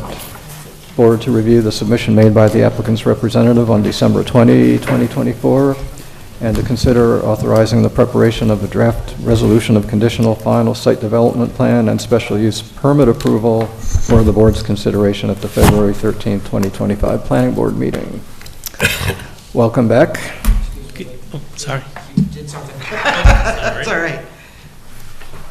Okay. Thank you. You're welcome. Good evening, Mr. Chair, members of the board. Lee Lefkowitz from Zarin and Steinmetz on behalf of the applicant. With me is Zach Kam, our engineer, and Marina Velarde, our architect. Good to see you all again. So we're returning to you all now, having been before the Zoning Board of Appeals, where we obtained all of our variances. As your board knows, we previously received from your board preliminary approval, so we're now here before your board seeking final approval. We, this morning, received CPL's memo with some additional comments based on the plans, which haven't changed all that much since the last time you've seen them, but there have been some minor changes based on our variance application before the zoning board. So we have some comments here from CPL that we got this morning. We're happy to touch on them a little bit tonight, but the primary thing I'll be asking for tonight is just to allow communication from our consultants to CPL so that we can address these over the next month. I think, Dominic, you can speak to this, but I believe we may need a public hearing on this, on the final, since we haven't done that yet, but you can correct me if I'm wrong on that. If not, then I would ask, in addition to the applicant the applicant's consultants talking to CPL, that you authorize staff to begin preparing the final resolution, since we think, and I'll let your consultant speak to this, but we think many of these are, based on our review today, that we can work through them pretty readily between staff. So maybe, would it be possible for your team to give us kind of a checklist of changes that have occurred in the plans that are now before us since the preliminary approval resolution was granted, just to give an idea of the, range and significance of changes to the plan? That would probably help us determine whether a public hearing for final would be necessary. Good evening, all. Zach Cam from Dynamic Engineering. Happy New Year, everyone. You too.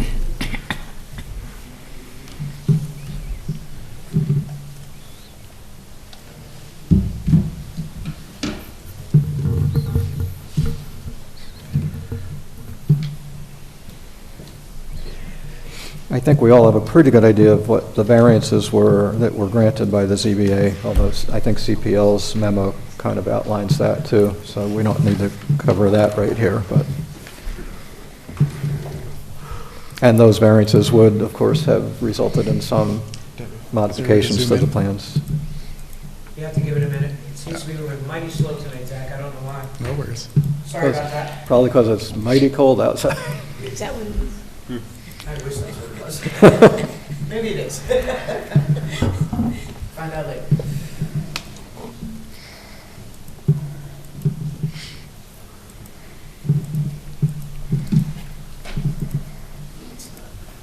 All right, we can just get started.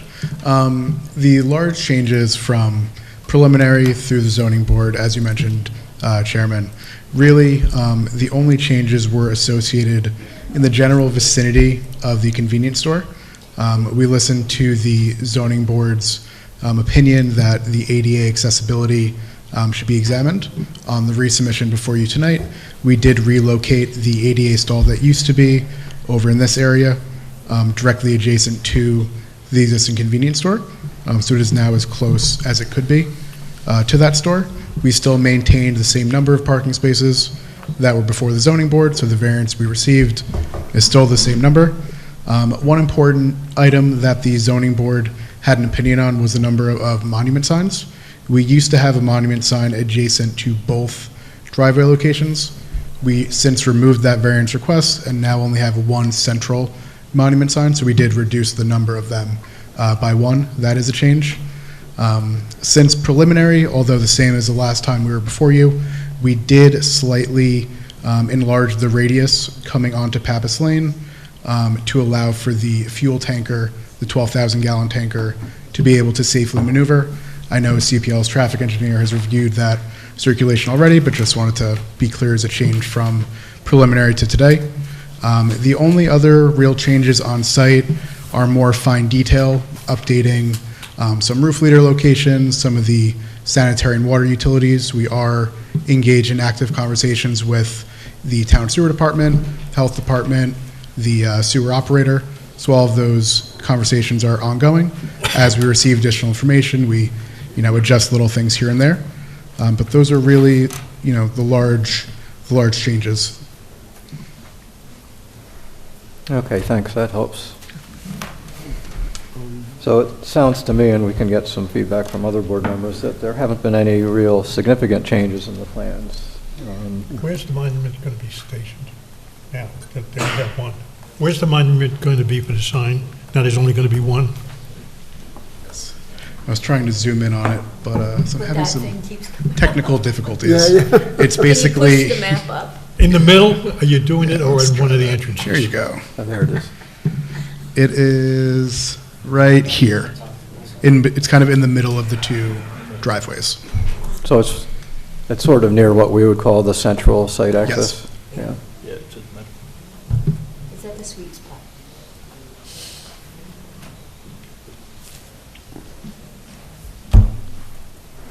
All right, well, why don't we go to Liz and see if you can summarize CPL's memo? It's one of the shortest ones I've written on this project. Yeah, I noticed that. Like a little credit for that. It's good that they've gotten shorter as Yes, opposed to longer. I'm working on it. Well, so is the applicant. Too little, too late, but still. Anyway, so I really, in the beginning part, the bottom of page 1 and the top of page 2, I'm just reiterating the variances that were requested and granted, and they're all, except for one, right there in the zoning table on, I don't remember what sheet it is, 6, it's the one you have up, except notation needs to be added to plan sheet 6 about the 17-foot setback variance from the required 150-foot setback for drive-through facilities. And let's see, and there was a variance, originally 2 monument signs were requested for, and they needed a variance for that, but then that was, that request was withdrawn. And then I have a comment on page 2, under general, prior comments recommended the planning board request plan notation to ensure compliance with the most current architectural plan set, including the proposed aspects of facades, materials, colors, etc. Because of the gateway corridor along Route 9D, there's only a very general note there, referred to architectural plan set for all architectural features, including building facades, etc. And so I'm just saying revise the notation to ensure the updated architectural plans listed, that it's very specific in the plan notation, the architectural plan sheet titles and dates in the note. And then I copied and pasted right from the reply in the response letter from the applicant representatives. A final approval resolution will indicate the version of the architectural plans considered part of the approval for compliance purposes. Architectural buildings plans will be submitted and reviewed by the town's building department prior to issuance of a building permit for construction. And then I did a review of the sign plans. Let's see. I'm going to skip the notation about Pappas Lane. That's just reiteration of comments that we've talked about before. The only thing at the top of page 3 about Pappas Lane, in a prior comment, I had suggested an easement.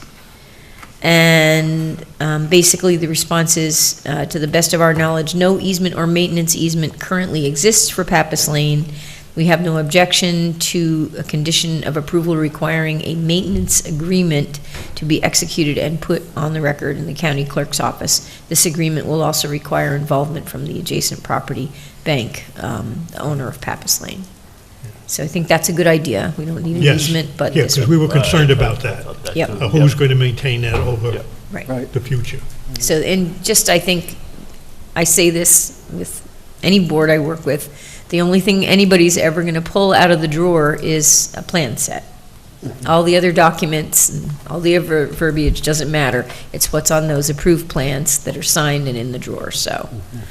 And then the last comment is the applicant's representatives should work with New York State DOT to establish signage along Route 9D, guiding visitors to the Pappas Lane entrance, and that's all about safety.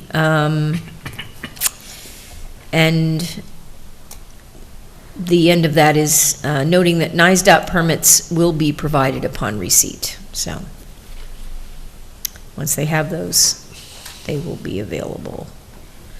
Let's see. I had one more comment about an inspection fee, comment number 7 on page 3, and it quotes part of chapter 150. That was part of the comment, and then the response from the applicant's representatives is that they have no objection once an inspection fee in an amount determined necessary by the town engineer in accordance with Article 11 regulations is determined, the applicant will address the inspection fee as a condition of approval. So, and I have one more comment about design guidelines. This is follow-up to prior comments about design guidelines, so I'm going on to page 4. And I go through the signs. The wall sign that is proposed with all the dimensions is compliant with zoning section 150-43. The single two-sided 20-square-foot monument sign that's proposed along the road frontage is also compliant. And the only thing that's going to change in the future is it's a brick base, and then there's one rectangle for a future sign, and then there's a rectangle for the self-storage sign. Let's see. And then I have a few comments. This is items, hang on a second here. 8. Liz, are you C saying there's through nothing? E. Liz, What? are you saying there's nothing for the car wash on the Well, sign? there is something shown for the car wash. So C through E, I review whatever is currently proposed. What's lacking for both the restaurant and the car wash is showing the sign on the facade and also, the coloring of the proposed sign. So I think what's happened is that the plans were prepared to try to show, this is our basic concept. We'll show you the colors later because they don't know what, the tenant is going to be. And Well, they I all have. understand that. I Yeah, just was looking at the sign because I thought. Right, so we still need to see that, but, those comments could be conditions of approval. So I try to leave in there what remains to be done. And engineering comments at the top of page 5 are remaining comments, and they all have to do with things like town water department approval, fire department approval of the hydrant, asbestos containing material survey prior to construction, Dutchess County Department of Health, more detailed plan and specifications are needed, and then they will get their approval, and that will be provided when available. And approval from New York State DOT also will be provided when approval. And the traffic comment,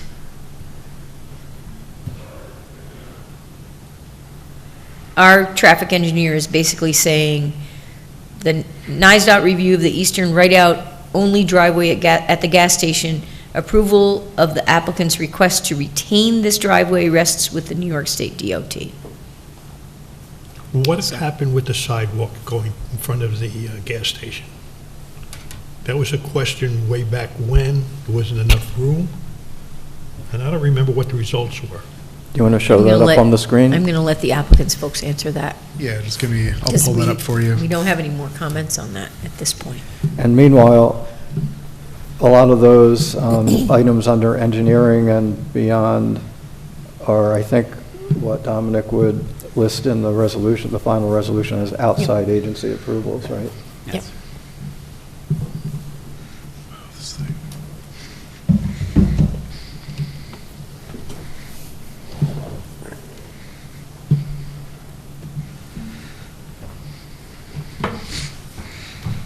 Use the slide, Zach. Yeah, See the small I black slide gotcha. on the side? So currently proposed, we're going to be including sidewalk along the entire frontage. That would then tie into the new narrowed down driveway, which would be a right out only. That sidewalk would continue. We're proposing a new pedestrian crosswalk across Pappas Lane, new pedestrian facilities on the opposite corner, as well as the crosswalk across Route 9D. Ultimately, when the gas station lease does end and this exit is closed, we would continue the sidewalk. And I fully. can't show what happens when the driveway meets up with Pappas Lane. I mean, when the sidewalk meets up with Pappas Lane, does it, I can't remember if it continues, and I can't see. Oh, yeah. You had it, Sorry. you had it. So sorry.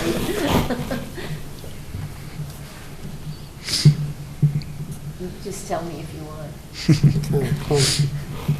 Yeah. How do you do this? All right, that's as close as I think we'll That's get. There you pretty go. good. So the sidewalk comes across, it turns up a little bit, around, and comes right across. The crosswalk, yeah. It doesn't continue up to the Pappas Lane? No, does it, I see like a pale line. It doesn't continue over to the car wash. No, it does not. Okay, I wasn't worried thanks. about that. I was more worried about going along 9D. Yes, of course. When they said we were having problems with ingress and egress for the gas station. And I sort of indicated that there wasn't enough room to put it in. Nope, we were But able to there fit is it. enough room? There is. A Okay. portion of it's going to be in the right-of-way. Yeah, yeah. A portion in front of the self-storage is on our property, but there was enough room for it. Okay. Yeah, so you're still working with DOT on getting that final approval for the sidewalk to go a little bit into the state right-of-way? Yes, and the set of plans that's before you today, we resubmitted to DOT, so they're under their review as well. Okay.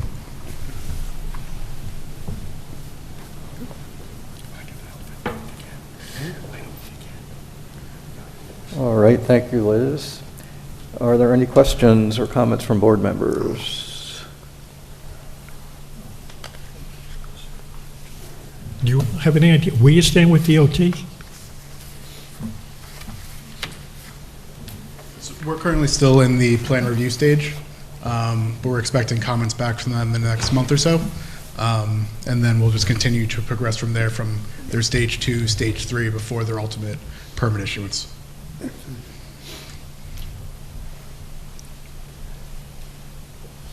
So before I ask Dominic for your input,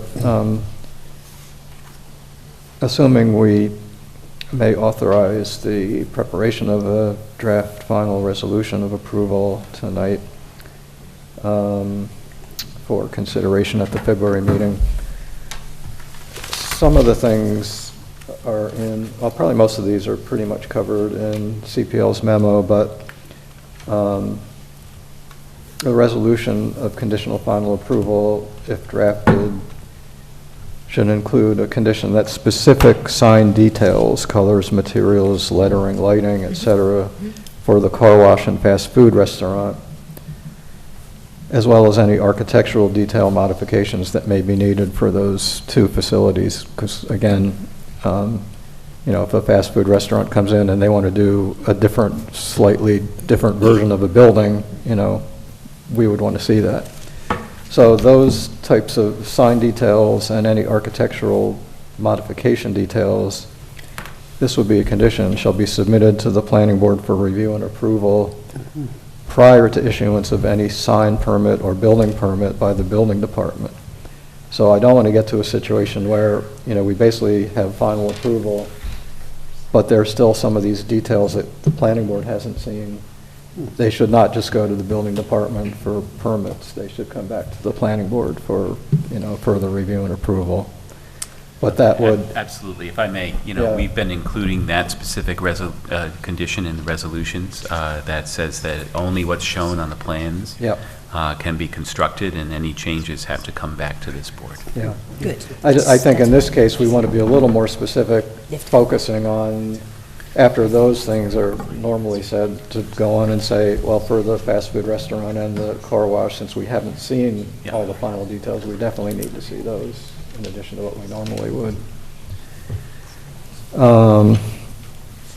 And then for performance bond, maintenance bond, and inspection fee requirements, those will be covered in the draft resolution of approval.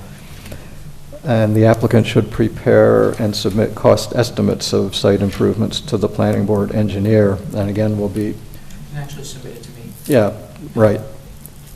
That's what I meant. Well, They're submitted. I understand that when you say it that way. They're submitted Sorry. they're submitted to Debbie No. for review of the engineer. If it isn't clear to everyone, Debbie is the gatekeeper. Yes. Amen. Many days. Yes.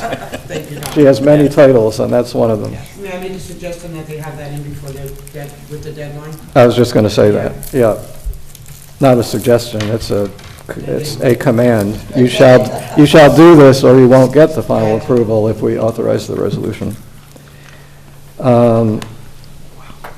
Also, a draft resolution can include a condition requiring a maintenance agreement, as we talked about. That was very strongly put in CPL's memo, of agreement for Pappas Lane, and that'll involve course, the adjacent bank next door.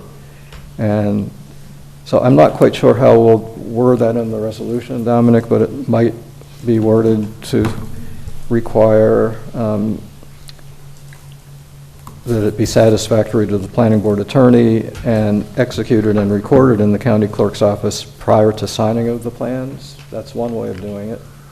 Yes, I was also thinking about this, and, I'm always a little concerned when, a board's approval requires a third party's consent, and I think, and I understand that the applicant has acknowledged that this is going to be a condition of the approval, but looking forward and seeing if for instance, if that agreement becomes not obtainable because a third party just simply says, I'm not going to participate in that, there is another option where it simply becomes the obligation of Basis Industrial to maintain Pappas Lane. Because I think that there has to be at least another way forward so that you can't be prevented from moving forward by the lack of a third-party agreement. The downside to that is that there's no agreement, but at least you have a single entity that's responsible for maintaining Pappas Lane, and then it becomes a dispute between neighbors at that point, but it's not something that, is part of a planning board process, if you follow my meaning. I think the planning board, the ultimate goal is to make sure that Pappas Lane is being maintained. I'm sure the applicant would like to have some assistance in that regard, but if that's not forthcoming, then at least there's potentially a way forward. So my intention, just so you know, was to suggest that the draft resolution be written like that, to say that there should be a road maintenance agreement, and obviously subject to review and approval by the board's consultants, but in the absence of that, it'll simply fall upon this particular applicant to maintain Pappas Lane. Yeah. Good solution. And if there is no current easement or agreement on Pappas Lane that can be located or found, and it should have been by now if there was such a thing, because we've been talking about this for quite a while, that's not a good thing in terms of the bank's continuing use of Pappas Lane while all this is going on. So it probably makes the most sense for you guys and the bank to work out an agreement. Absolutely. Because Agreed. if it isn't, it's going to be Agreed. problems in the future. Absolutely. All right. And so the final thing I had is the Zoning Board of Appeals specifically asked the Planning Board to review and discuss the ADA parking space location and configuration that was added to the plans. I don't know how much we can say about it. I mean, it looks good to me. It's an ADA, compliant parking space. I don't know all the ins and outs of what the official requirements are, but it's in a decent location right adjacent to the convenience store. Definitely better than where it was before. Yeah. So, yeah, it may not be perfect, and I don't know what the exact slope in that particular area is. One would hope that it would be level enough for a disabled person to get out of a car or van and work their way over either by walking or by wheelchair access or whatever it might be safely. But yeah, that's probably about the best location in that area that you could come up with. And so I'm good with it. I don't know what other planning board members think. Yeah. But if anyone has an issue with it, we should flag that now. Otherwise, I think the applicant has complied with what the ZBA's request was, and I think the planning board is going along with it. It looks fine to me. I don't think they have an ADA spot there anyway, right now. Right now? Yeah, so this would be an addition. Yeah, this is Yeah. an improvement over what's there Sure. now. Okay, so those were the things I wanted to flag. Anything else that any board members want to bring up at this point? Otherwise, Dominic and Liz, do you both think that it is appropriate to move ahead with drafting a resolution of final approval? Liz, are you sure? Yeah, Liz is sure. And have that available for the February meeting?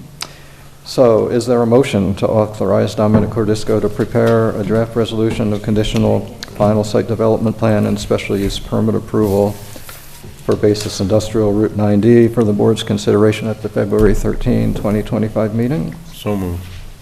Second. Bob moves it. And was that Kevin? Yeah, Kevin. Oh. Didn't sound like that. Seriously. It was Fred. It was Kevin. Seconds it. Any further discussion? All in favor, please say aye. Aye. Any opposed? Any abstentions? So that carries 6-0. And then do you still think after the discussion tonight that you would like some further authorization for your people to talk to our people? Yes, I think so. I don't think that there's too much to work through, but I just want them to be allowed to speak to work through any issues over the next month. Okay, so would someone like to move that on that simplified language? So moved.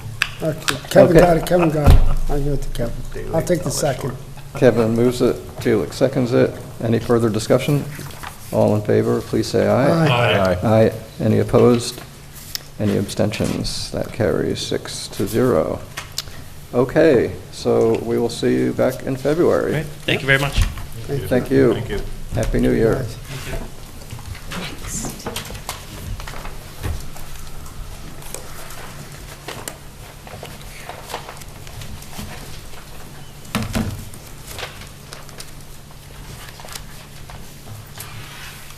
Can we possibly take like a 5-minute Yes. break? Sure. That sounds pretty good. All right. Great, thank you, John. So we'll turn the cameras and sound off for 5 minutes, and we'll be back at, what is it now? I'll look at my Say own. 9:20?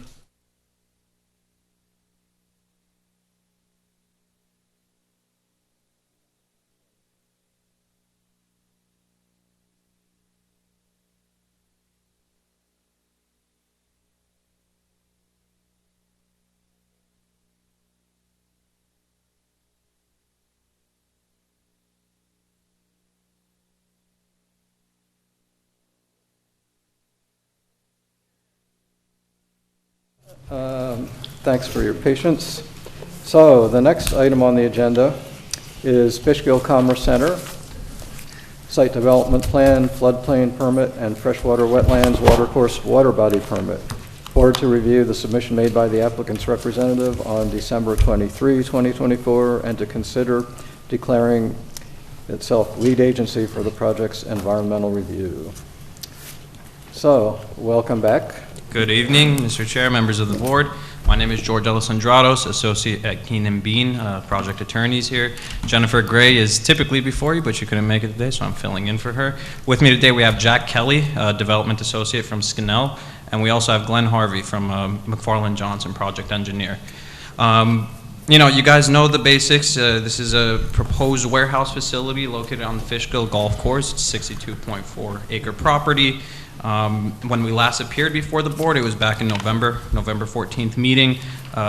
Since then, the notice of intent to declare lead agency was circulated. That was on December 4th, so it's been more than 30 days since then.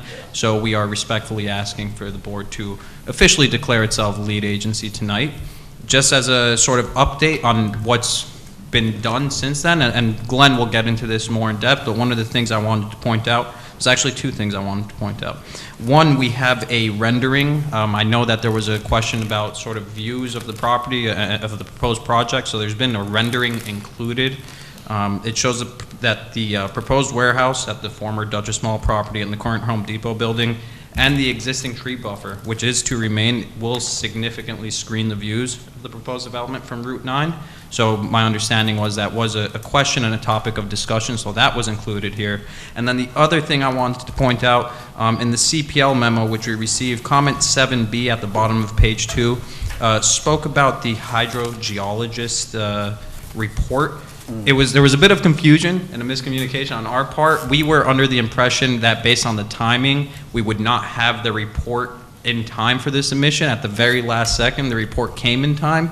So Liz, what you have before you is the actual report. It's not, it's called a commentary on it. Commentary report, we'll call it the same thing, but it's not like an introductory, here's what's to come. That is the entire report. So to that extent, if the planning board has retained a hydrogeologist, we'd ask that that report is reviewed. Yeah, I was thrown off a little bit about that. It was Okay. it was a last second miscommunication, so we could understand that.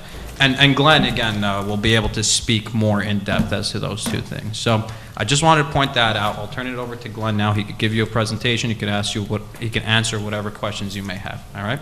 Yeah, that would be great. Thank you.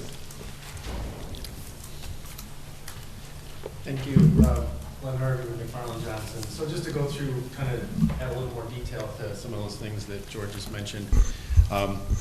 It sounded like there was a preliminary review done on that hydrogeologist report, we'll call it, moving forward.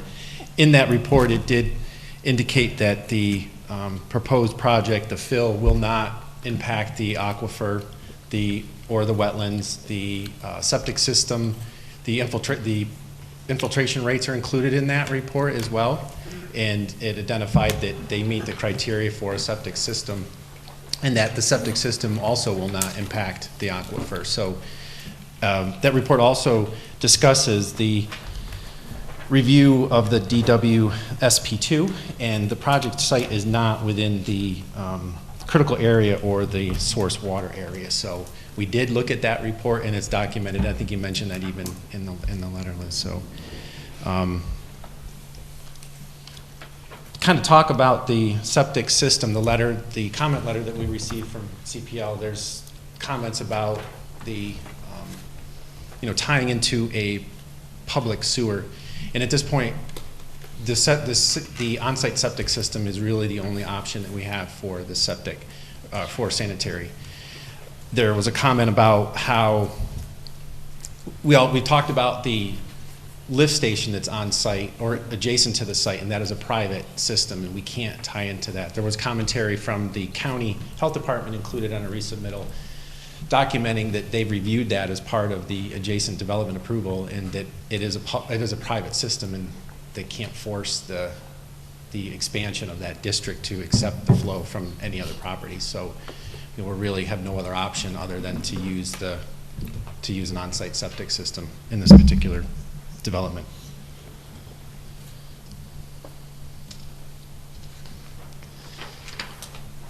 The most recent submittal also included an updated traffic impact study, which we were asked to do last time. It addresses kind of the two different types of development, the light industrial warehousing, and how the proposed traffic that would be generated from each of those uses, how that would, the traffic mitigation that would be required for that. And it was determined that the warehouse use wouldn't require any signal or off-site highway improvements.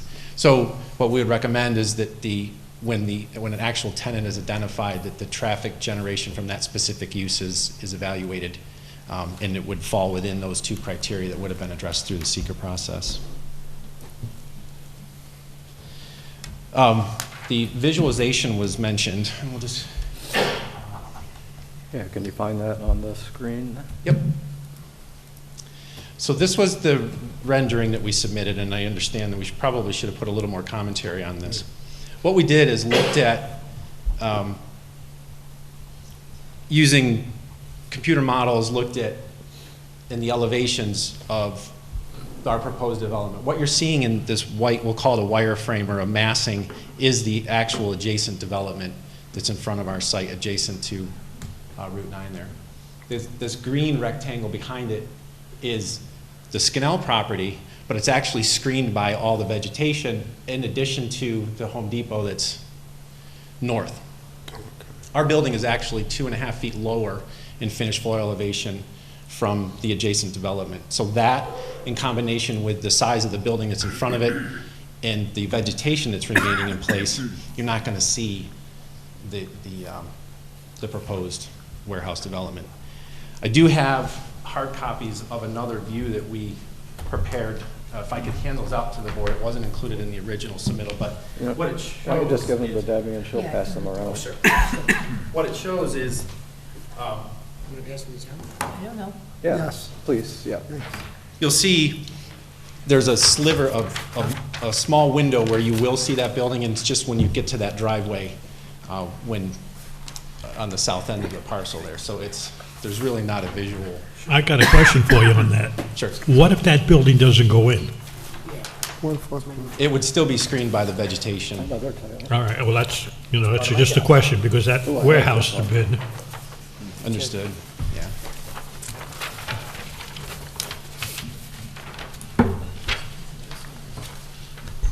Can I ask a question? Yes, please. Okay, so whenever I'm looking at this, I know that the planning board members are going to be looking at this. And also, the planning board's very mindful of making sure that the public has access to anything that the planning board is looking at. So,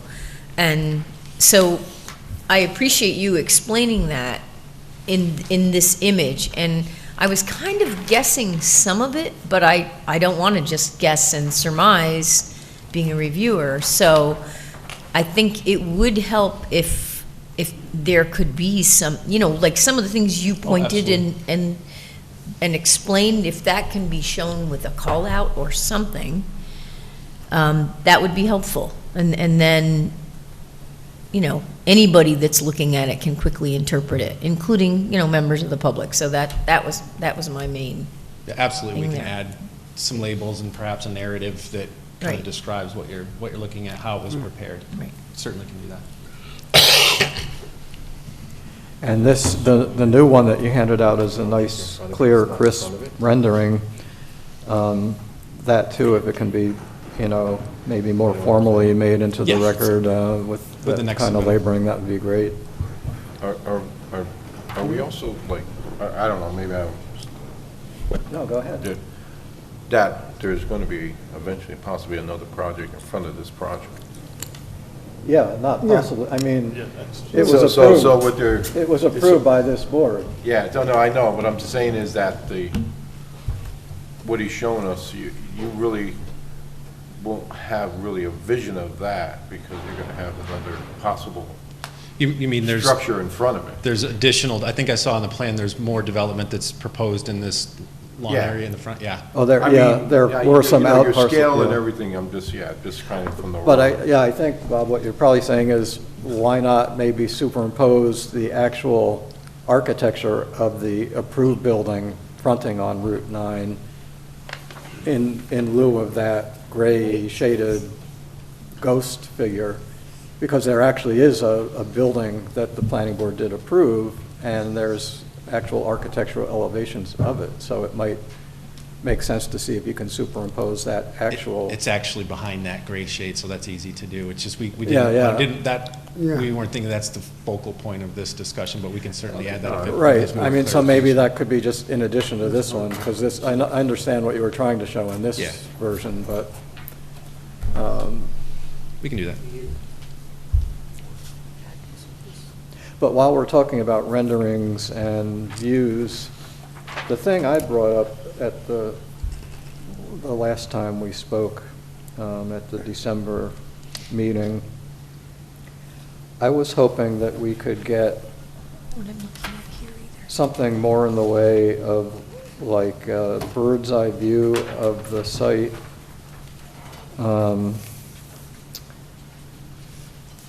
That basically showed the developed portion of the site and then the surrounding remaining open space areas that will not be disturbed, the wetlands, whatever existing parts of the golf course are still going to remain that are going to, I guess, from my last reading of your narratives, indicated that the remaining golf course areas will just grow back naturally.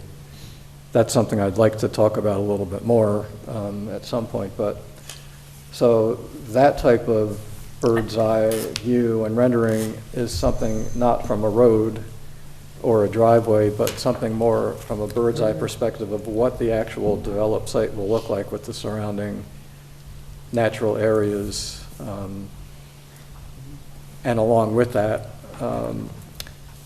like a plan of sorts that would indicate what will actually be done with the remaining open space areas. If I can find my notes, I'll find the right place, and then I can tell you exactly what I meant.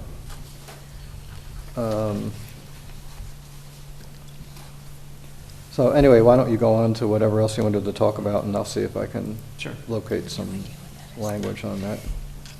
Were you planning on putting up any fencing? I've noticed that some of the warehouses in East Fishkill have fences around them. There was no fencing proposed at this time. I think that's really the major changes, and I think kind of some of the more relevant topics that we talked about. Like I mentioned, we did receive the comment letter and have gone through that. The majority of the engineering comments are pretty straightforward. We can answer that. I think we got permission in previous meetings to consult with CPL directly. There are some comments that I think we've addressed, and I think just a meeting, whether it's a Teams meeting or in person with CPL's team to go through these comments and so that we can continue to move them along would be helpful. Yeah, so in a second, we'll ask Liz Axelson to actually go through CPL's memo in more detail, and then the board can consider those comments and have some further discussion. While I'm thinking about it and finding what I was talking about before, so this was what I had referred to at the December meeting.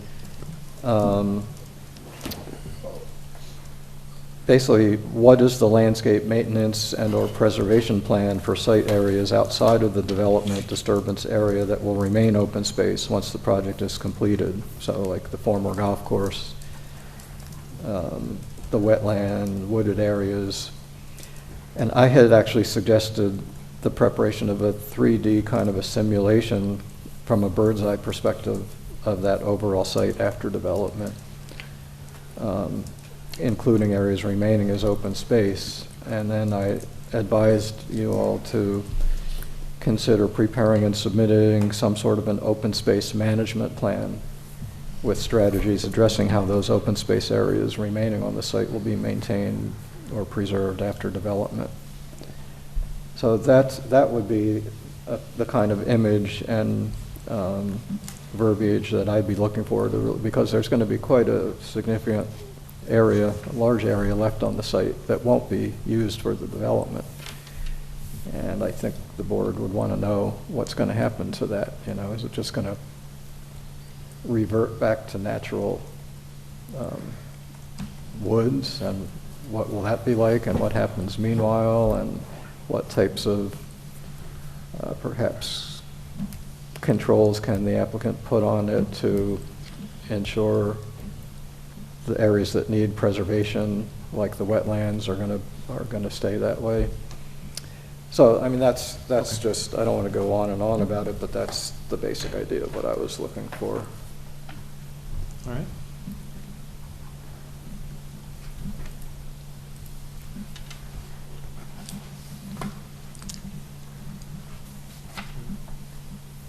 So shall we go on to CPL's memo? Yes. And then we can come back to questions and further discussion. All right, Liz, you want to go ahead? So,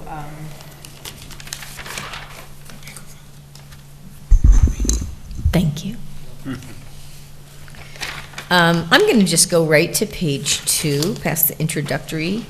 And so there are a considerable number of EAF comments, because the focus of my review really is about seeker, and I do, include some planning comments in there too.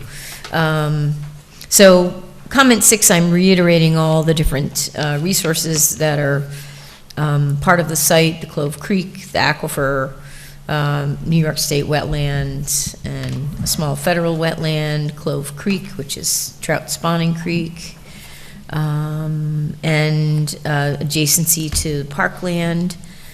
And then under government approvals, comment number 7, The concern in my mind still remains until we have a chance to have a hydrogeologist take a look at it, about having a subsurface sewage disposal system. I would like to have somebody that specializes in aquifers, such as a hydrogeologist. So I'm recommending that the board consider that. And then I'm moving on to page 3. I am kind of surprised that there's no access to public sewage treatment facilities, and I guess we'll have that conversation. In other words, I know there are connections nearby to public sewage treatment facilities not that far from the site, and apparently this existing plaza has a private system, so I don't know if there's information on file with the town about that. That would be helpful to know.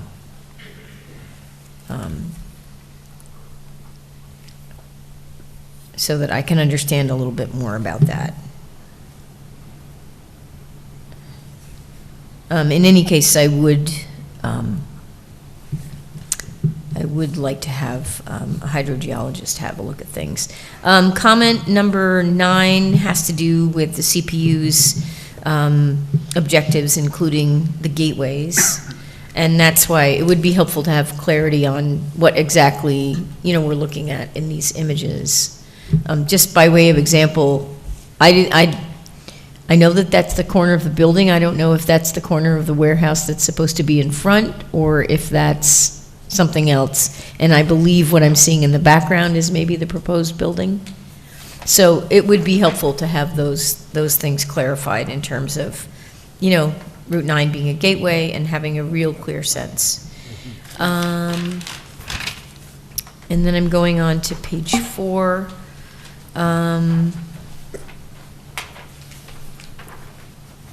One of the concerns that we still have is 4 feet of fill materials to raise the site. The site, I kind of went back and looked at the mapping again today.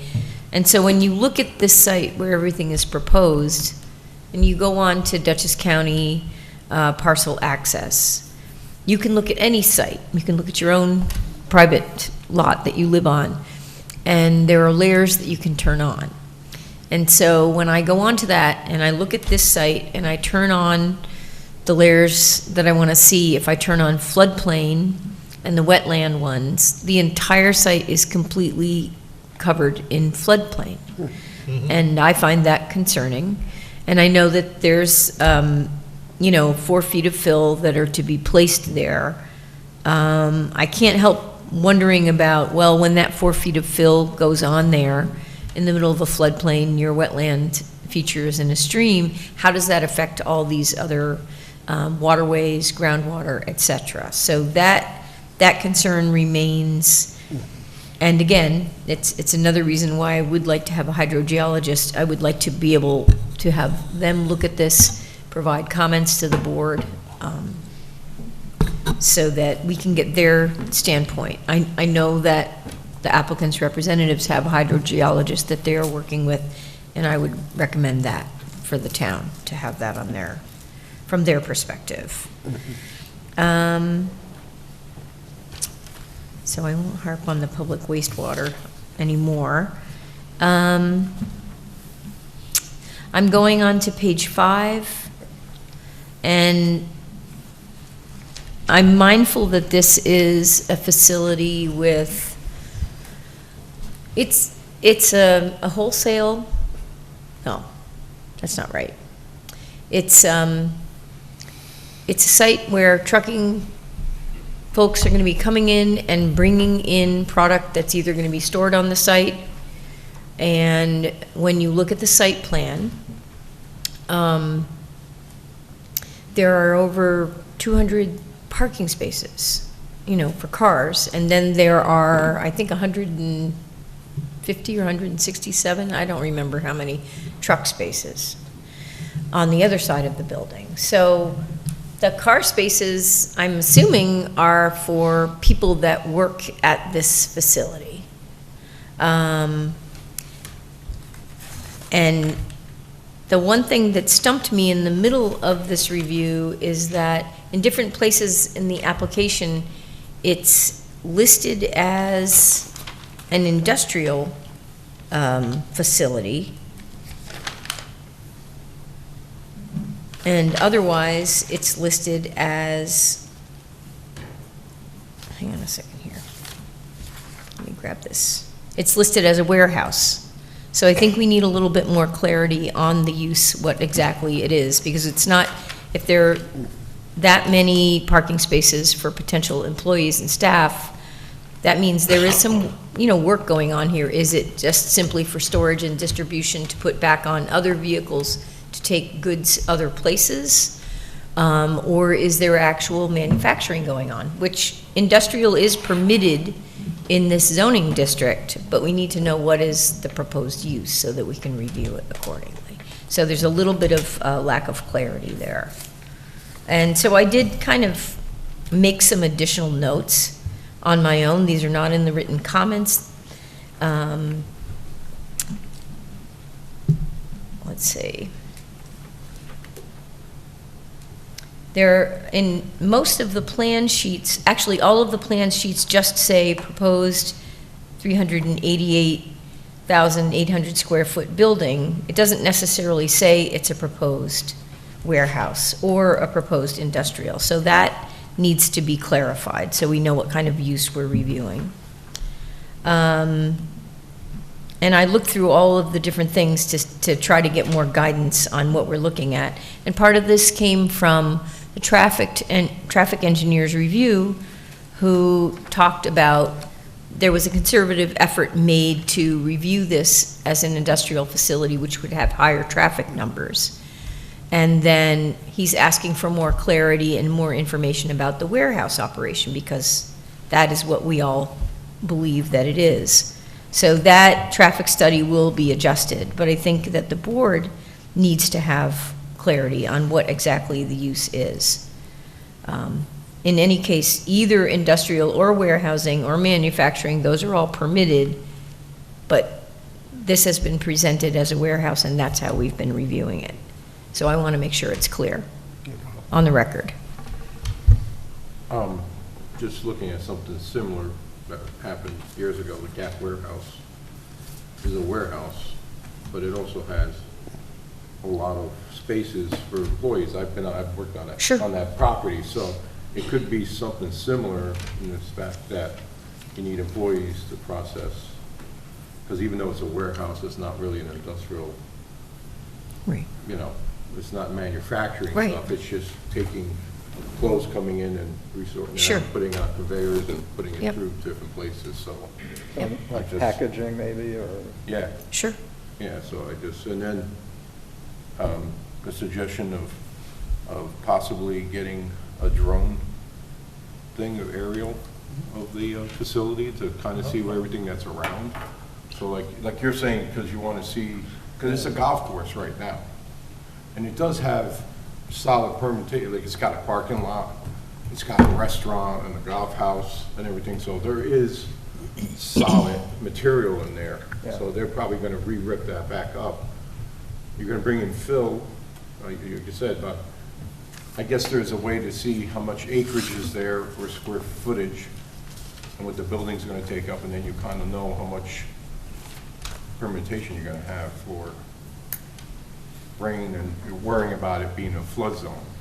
Because I don't remember, I played golf back there quite a bit, and sometimes it would get flooded, but in certain spots. right. So I'm just, this as a real life, right. use of the property. Sure. And I know there are ways to engineer that kind of stuff where fill can be used. It's just a matter of balancing all the different aspects of adding fill to the resources that are under it and making sure that it's being done properly. And in this case, we have the concern of downstream flooding impacts as a concern, but we also have the adjacent wetland areas and stream, which add on to the sensitivity of the site with all those things that you're talking about.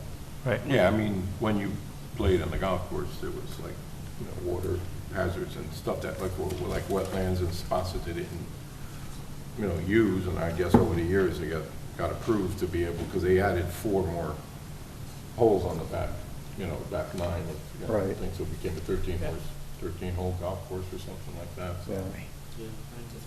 Well, I really support your hydrology engineering recommendation, because the last time we talked, I brought up 2 concerns. One concern was I felt from a traffic point of view, there would be a significant impact with 2,500 to 3,000 truckloads of fill hitting that particular area, while there may be, in fact, other construction there. So some of that can be addressed in the traffic studies.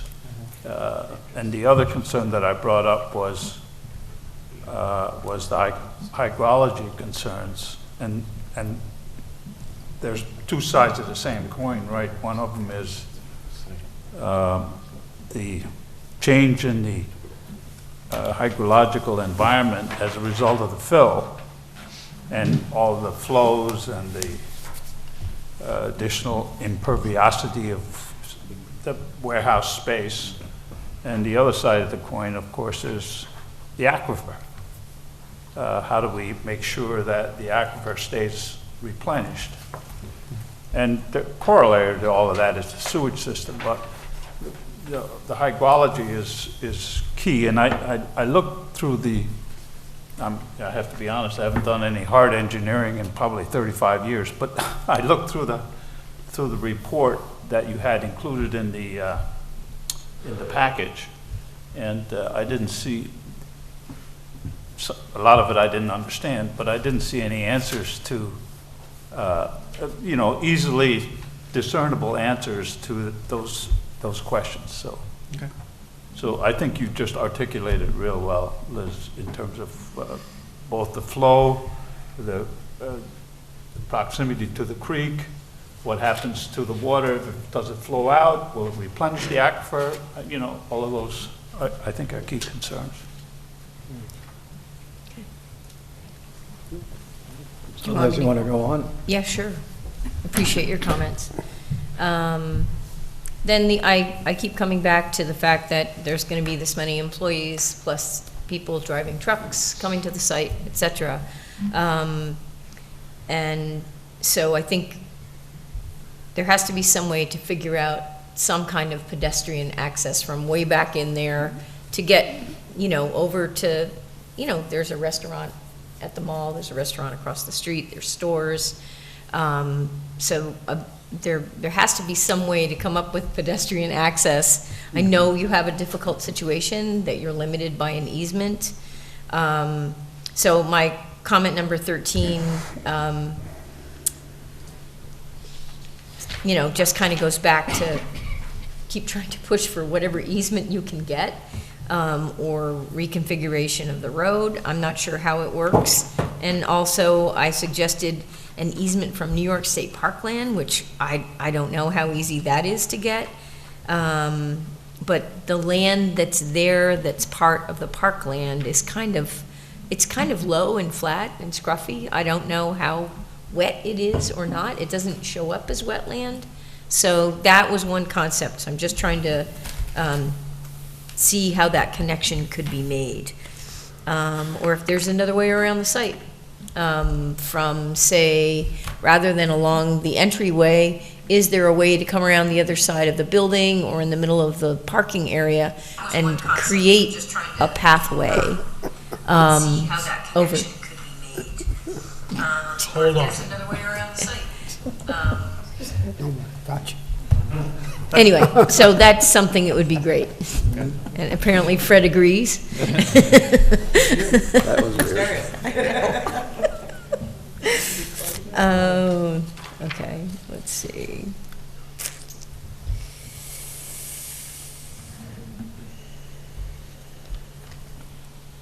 All right, we talked about impacts on water.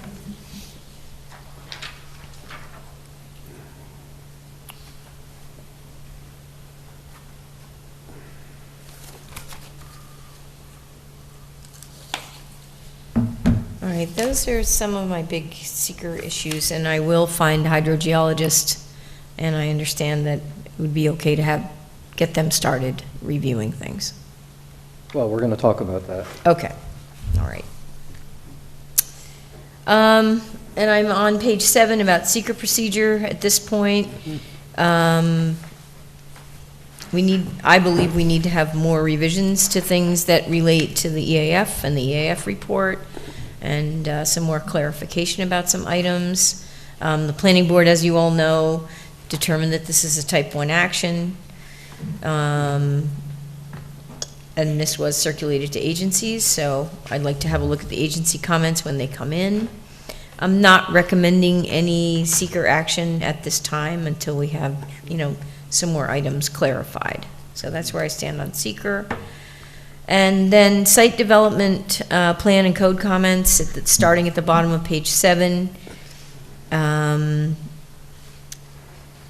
of these are pretty specific about lighting and details we need for that.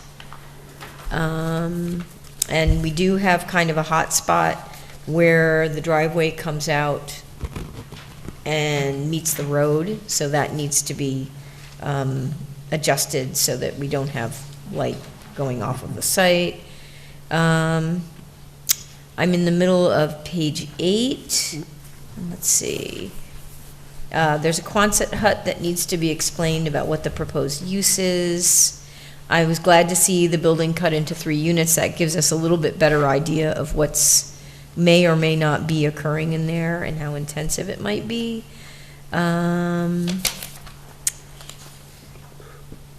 And then regarding off-street parking and loading, I'm looking at the top of page 9. I had already kind of stated that the parking requirements asked for 388 spaces. That's what would be required according to code, but I believe that seems excessive, and I've kind of gone ahead and stated that. So modification of parking requirements definitely are a good thing to do. I had to kind of take a look at, also this kind of led me to take a look at how it's predicted that there's going to be 150 gallons per day of wastewater, and that stumped me.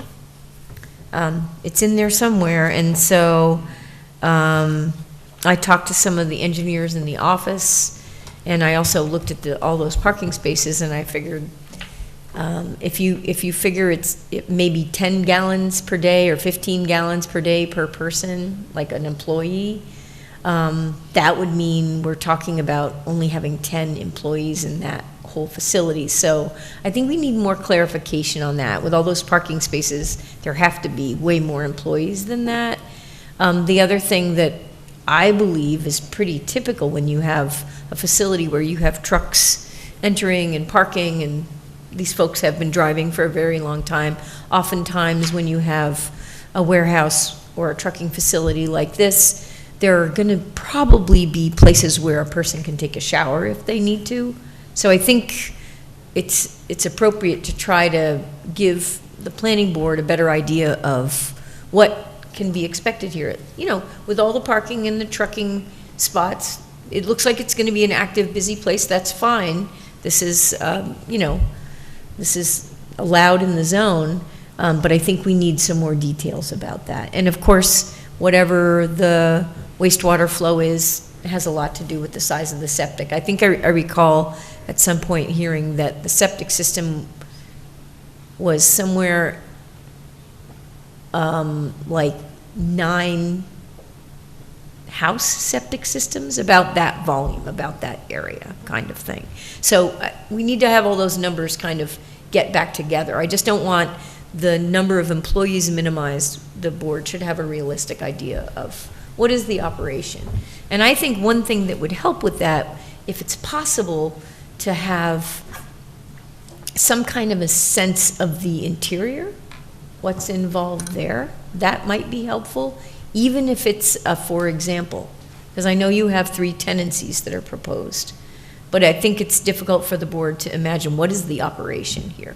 Just like we were talking about before, is you have a lot of employees because you need them to help handle the materials that are coming in by truck and repackage or resort or put them into other shipments for other vehicles to take them away. So I think that would be helpful. There would be a more realistic idea of how many employees and management we have on the site. And that would help us understand the water flow and the operation, the traffic, and all that business. So I think that's very important to have more clarity on that. Then I'm going back to the middle of page 9. There's a comment about noise.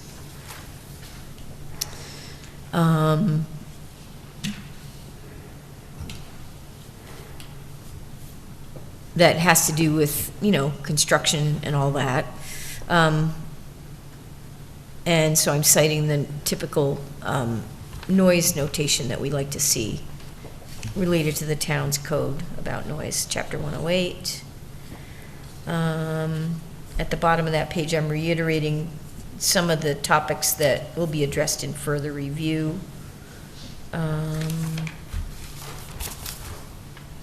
And then there are engineering comments, which I don't know if the board wants me to go through those. Those are kind of updates on prior things, but I'll just touch on a few. Yeah, just highlight them. Yeah, so I'm on page 10. The asbestos survey report should be submitted. That would be helpful to have. Consultation with the fire inspector indicates that a secondary access isn't needed. And so there are a couple comments related to that, about 30-foot wide entrance road, 26-foot loop road that need to remain clear, and signage that should go along with that for safety. Details of the gravel road section are needed, and indicating, will it support the weight of fire trucks? Turning movements for a semi-trailer are shown, but there are some issues with the swept path crossing over the southwest corner of the building, so some adjustments and review of that. Turning movements for the Rombout Fire Department for the largest vehicle is shown. Again, there's an issue with the swept path. So the road may have to be widened, and there may have to be a mountable curb. And let me just see what else there is.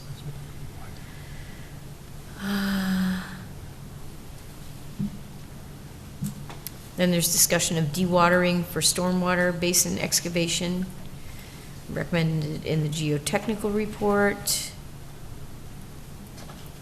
And then discussion of method and acceptance of imported fill and how it will be confirmed that it's good soil, no contamination, etc.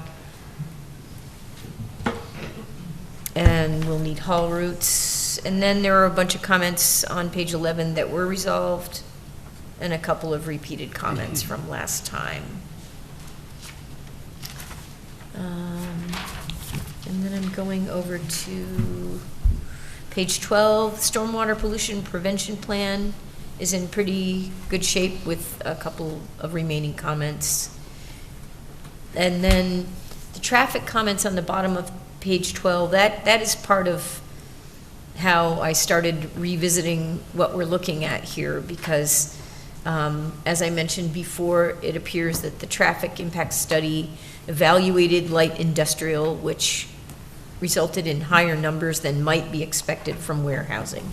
So the traffic engineer has a lot of comments and questions to get more clarity on that.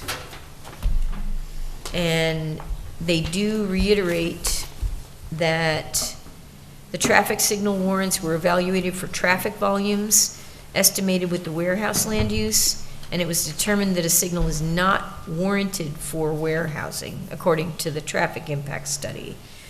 And then there are some mitigation recommendations depending on the type of land use that gets constructed. So the same question mark came up for the traffic engineer, and I kind of followed from that.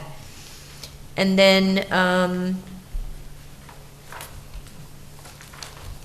I guess the traffic engineer is saying a traffic study be revisited when a tenant is secured. So that's another big question mark here, is knowing what is the type of use, or what are the types of uses in the potential tenancies.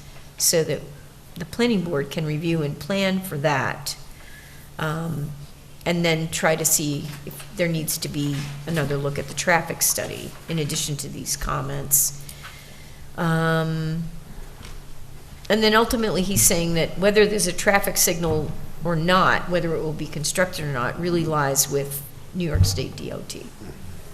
And, you know, they have some jurisdiction regardless of, I guess, warrants in a traffic study, so.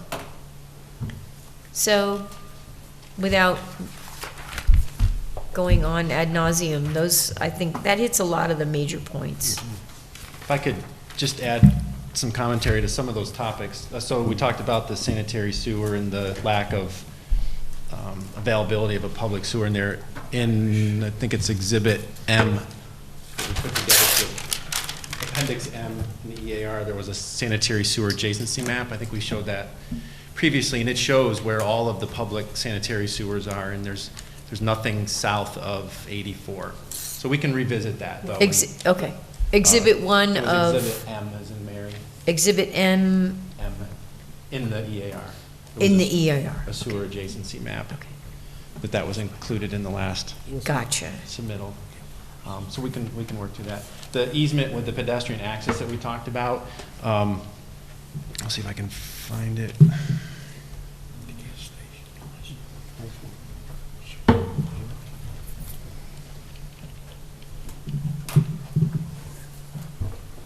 Yeah, the sewer thing still has me scratching my head because Did you ever a little... check across the street? Excuse me, did you ever check across the street? Because we have sewer across route now. Yeah, the medical I'll office. I'll pull that map up Yeah, in just a second. The office I mean, part believe that me, we would much rather connect into a public sanitary sewer. I understand it, but that's Connell Commons where that is, and that Is that this development that we talked about last time that was in a bunch of litigation? Or is No, that there's something- another one that we're just looking at on Snook Road that is connecting to Correct, it's the same public one. sewer and Yeah, water. the Continental Commons, yes, it's in litigation, but it has it has approvals from. The new medical park that we're looking at, that's No, in the litigation? Continental Oh, okay, okay, yes.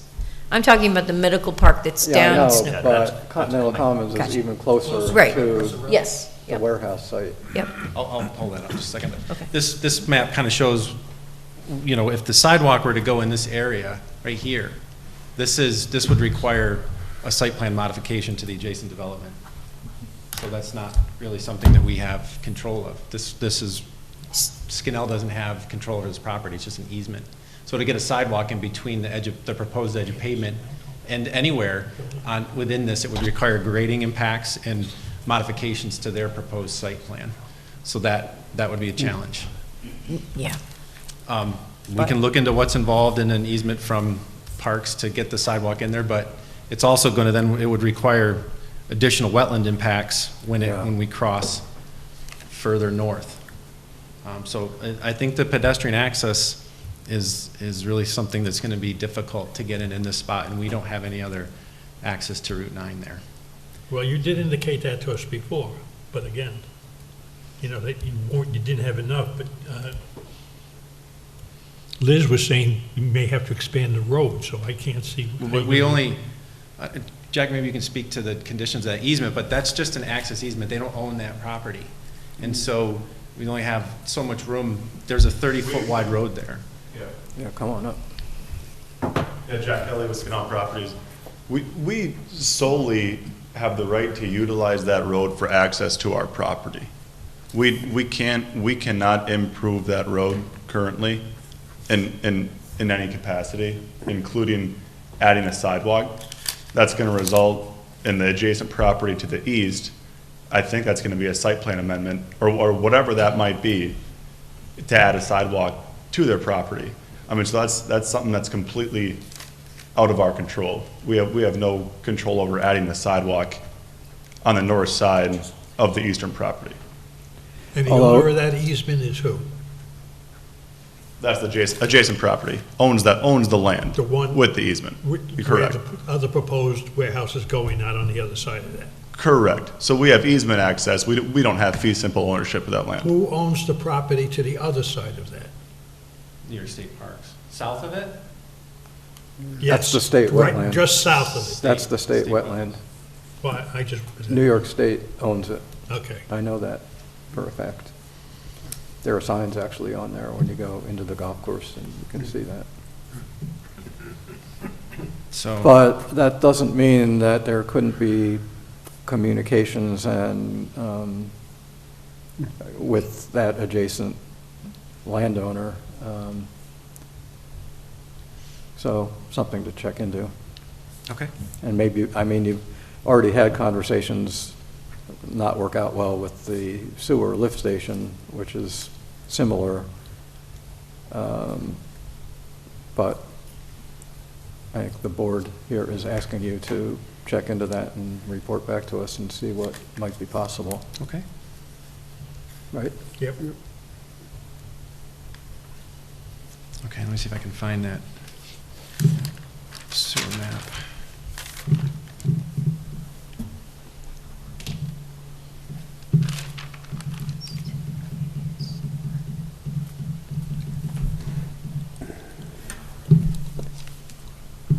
While you're looking for whatever you're looking for, are there any questions from board members on what Liz was reporting from CPL's memo?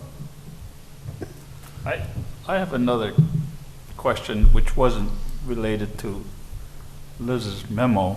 Okay. And it may be rather obtuse, but in the detail,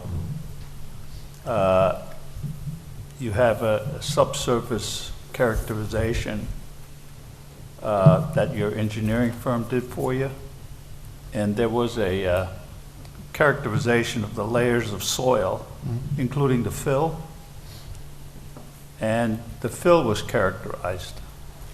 And in the fill characterization, and this is the only reason I looked at this is because I was interested in the 295,000 cubic yards of fill. In the fill characterization, you had plastic listed as right next to something called shale fragments, which you would expect, but you also had plastic. And I'm like, are you planning on putting plastic fragments into the fill? I'd have to see specifically where that. It was in the subsurface it's up. Only an engineer would go through that level of details. In the boring logs?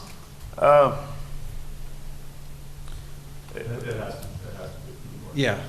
So that's existing material. Terracon Engineering subsurface characterization in the geotechnical engineering report. Okay, I can look at that. In the boring, yeah, they got the so that's what they found in the characterization for the existing boring. soil when they were. They said fill and possible fill, sand and silt of varying proportion, occasionally with lesser amount of gravel and a relatively minor amounts of organics or foreign matter, e.g.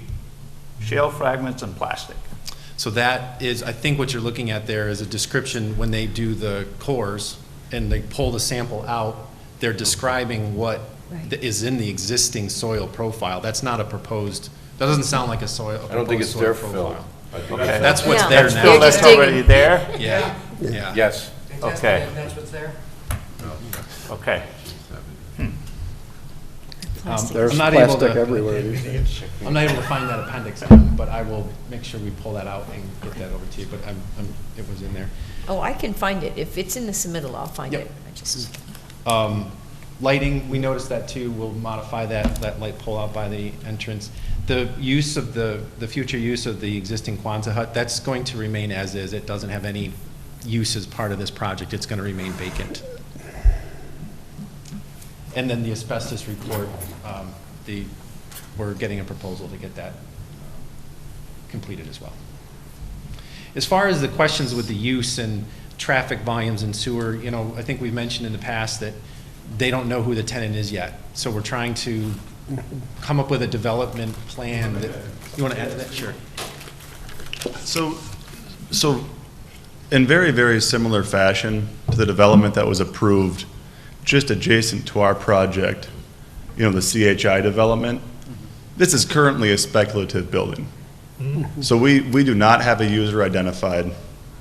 Based upon market demand, market conditions that we see in the market, we'd expect upwards of potentially 3 tenants, might be 2, it might be 1. We don't know if it's predominantly warehouse, bulk storage, distribution, palletized storage. It's a 36-foot clear building. It might be manufacturing or some light assembly. We simply don't know who those tenants are today. So we go and design these projects to be maximally flexible to spread that widest reach to all the tenants in the market that are looking for this type of facility. You're just basically building a shell. Correct. Exactly. So, what's dictated on these plans in terms of auto parking, clear heights, trailer parks, truck court depth, width, et cetera, that is designed that way so we can capture the largest amount of activity. In the exact same fashion, the project to the east was also constructed or approved.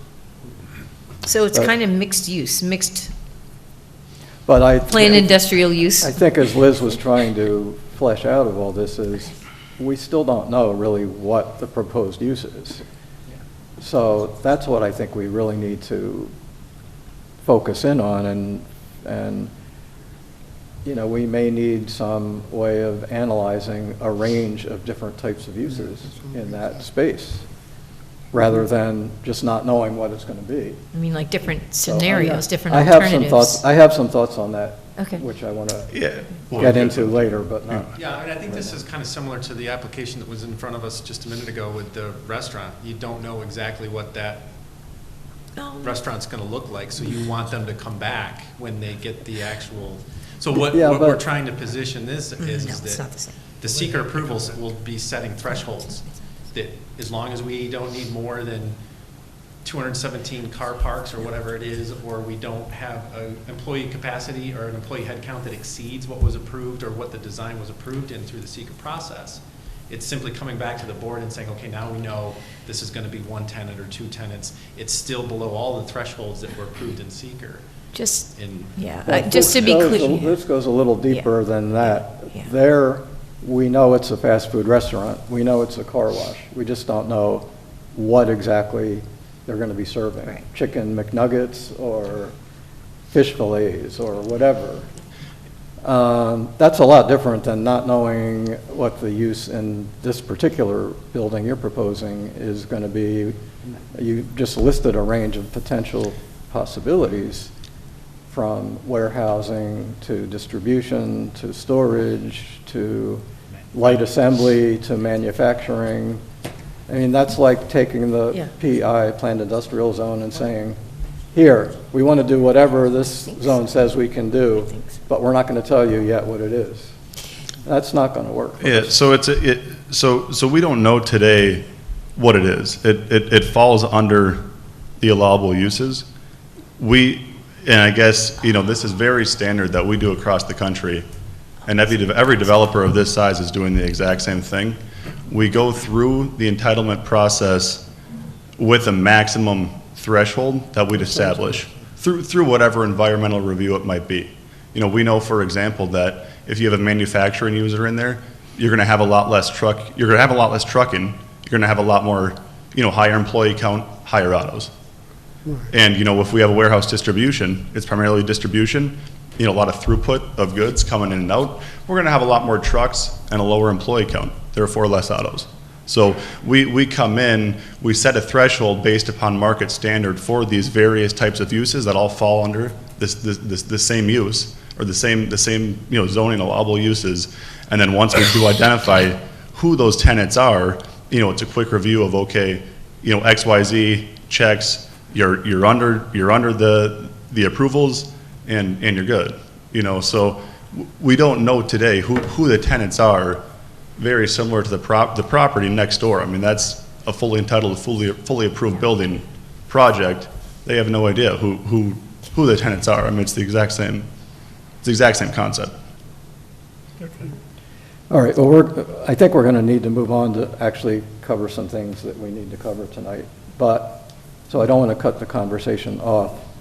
However, we'll just leave it as, I think this proposed site is a lot different from the adjacent site that was part of a falling down, dilapidated former shopping center without all the sensitive site features that this one has. So with that, and I'm not going to cut off planning board members from asking questions or commenting further, but we do need to do some things, and one of them, I'll turn to Dominic. We do need to do the lead agency declaration, right?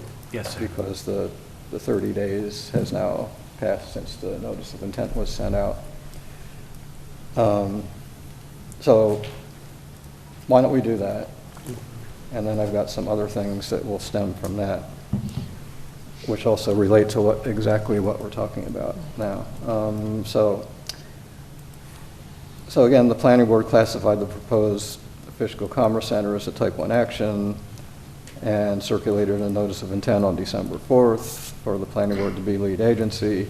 The 30 days has passed. No objections were received from involved agencies.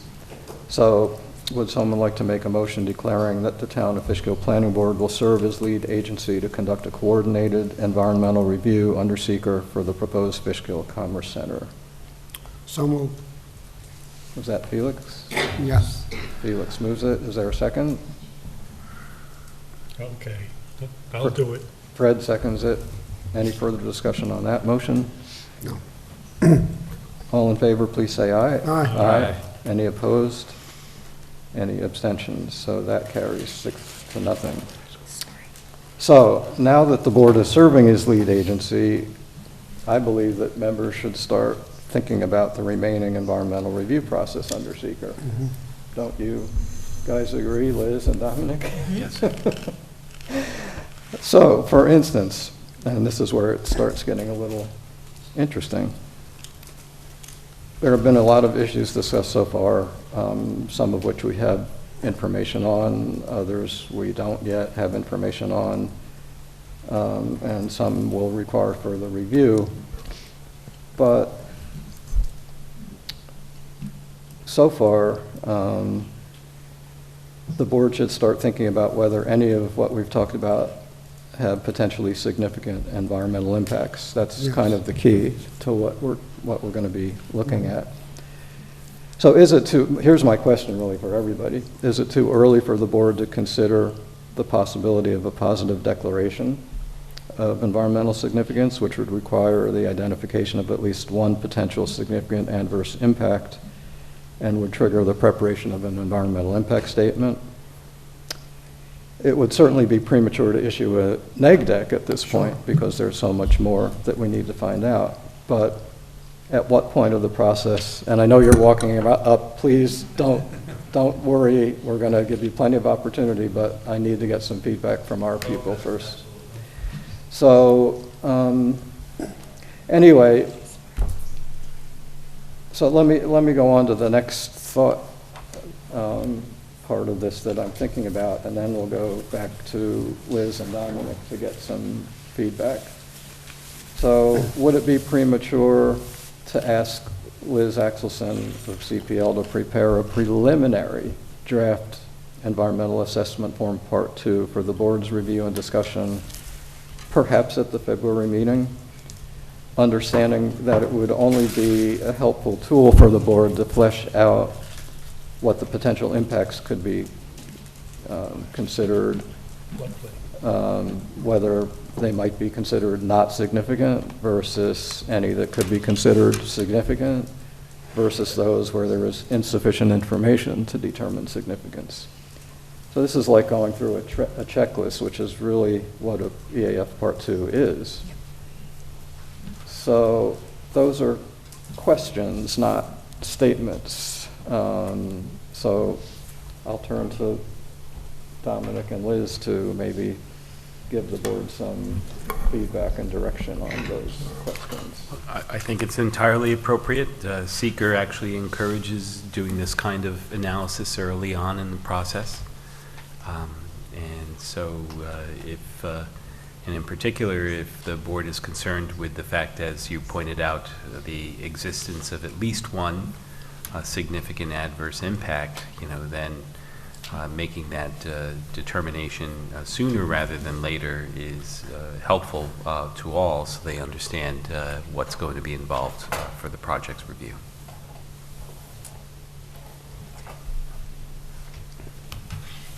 I I agree with everything Dominic said. In fact, today, because there were enough question marks in this, and I still need to have a hydrogeologist take a look at everything.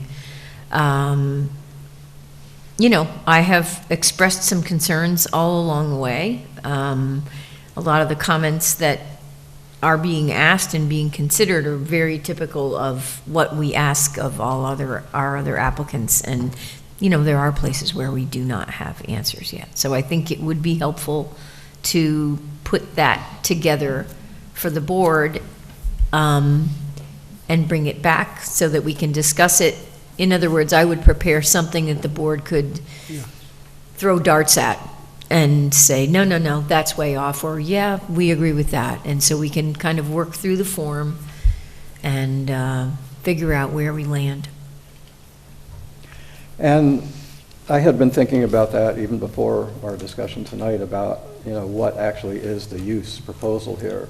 But that discussion and those questions, in my mind, make that even more important to start looking at ranges. You call them thresholds. I call the threshold as the maximum, but the ranges of within the 0 to the threshold, I think, are equally important. So that's really what the environmental review process, I think, is all about. And use is an impact, is an area of impact uses. So maybe we do things a little bit differently from other municipalities you've dealt with, but that's okay. That's why New York has how many home rule? Different municipalities with strong home rule authority, and each place does it the way we think is the right way to do it. And we try to base it on our own codes and following seeker, and there we go.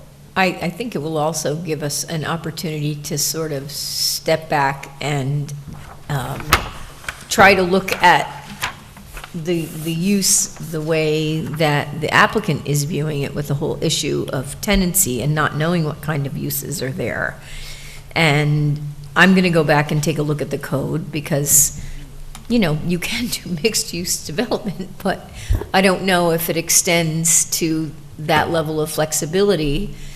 But another way of considering it is different alternative scenarios. So that can be addressed under seeker. So first, let me get some reactions from board members, and then we'll ask the applicant for some input as well.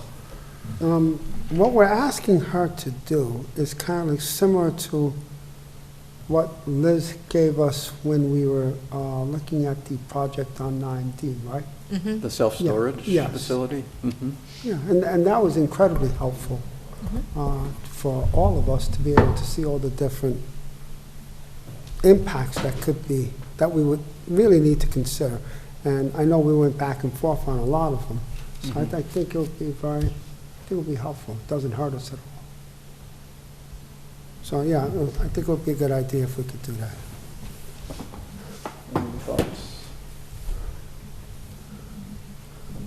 I would say go with the early adoption of it and early preparation of it. No harm in doing it, right? Yeah, I sort of underlined the term preliminary draft EAF Part 2, and it doesn't commit any of us to doing anything except to discuss it and use it as a tool to help us figure out where we're going to go. And after doing it, it may become clearer. So, you know, then that's fine. So, your turn. If you have anything you'd like to add at this point. Yeah, I mean, absolutely. I think it's definitely a great idea.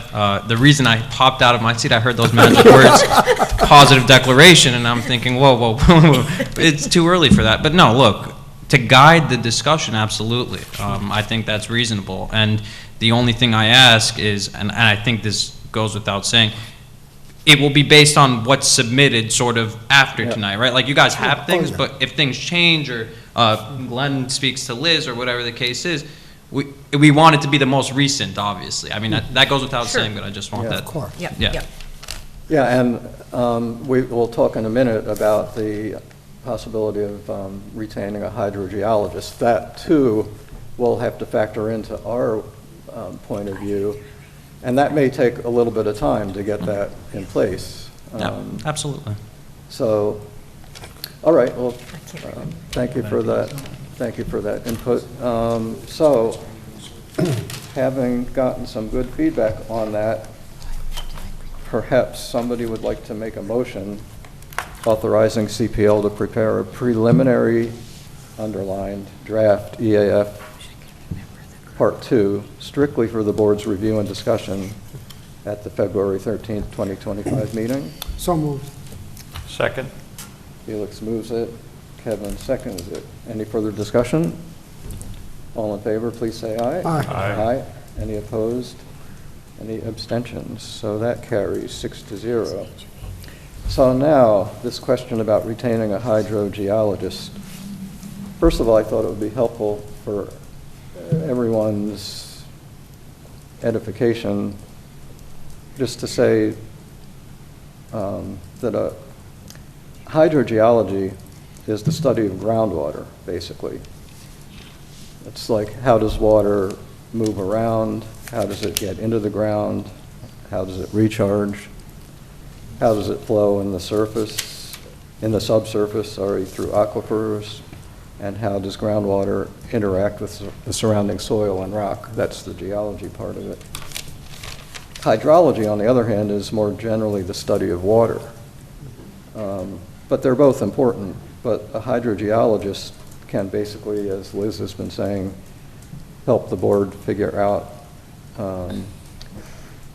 how the proposed subsurface sewage disposal system might interact with the underlying aquifer, not to mention the nearby wetland and stream areas.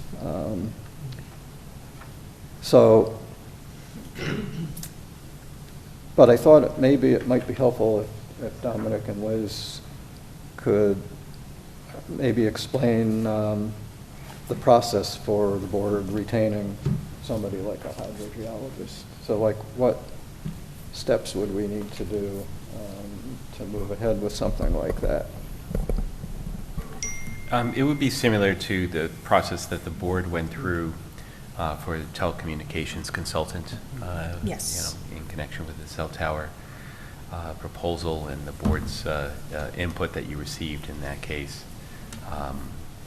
There are several hydrogeologists that practice in this area, and not only in subject matter area, but also within our area.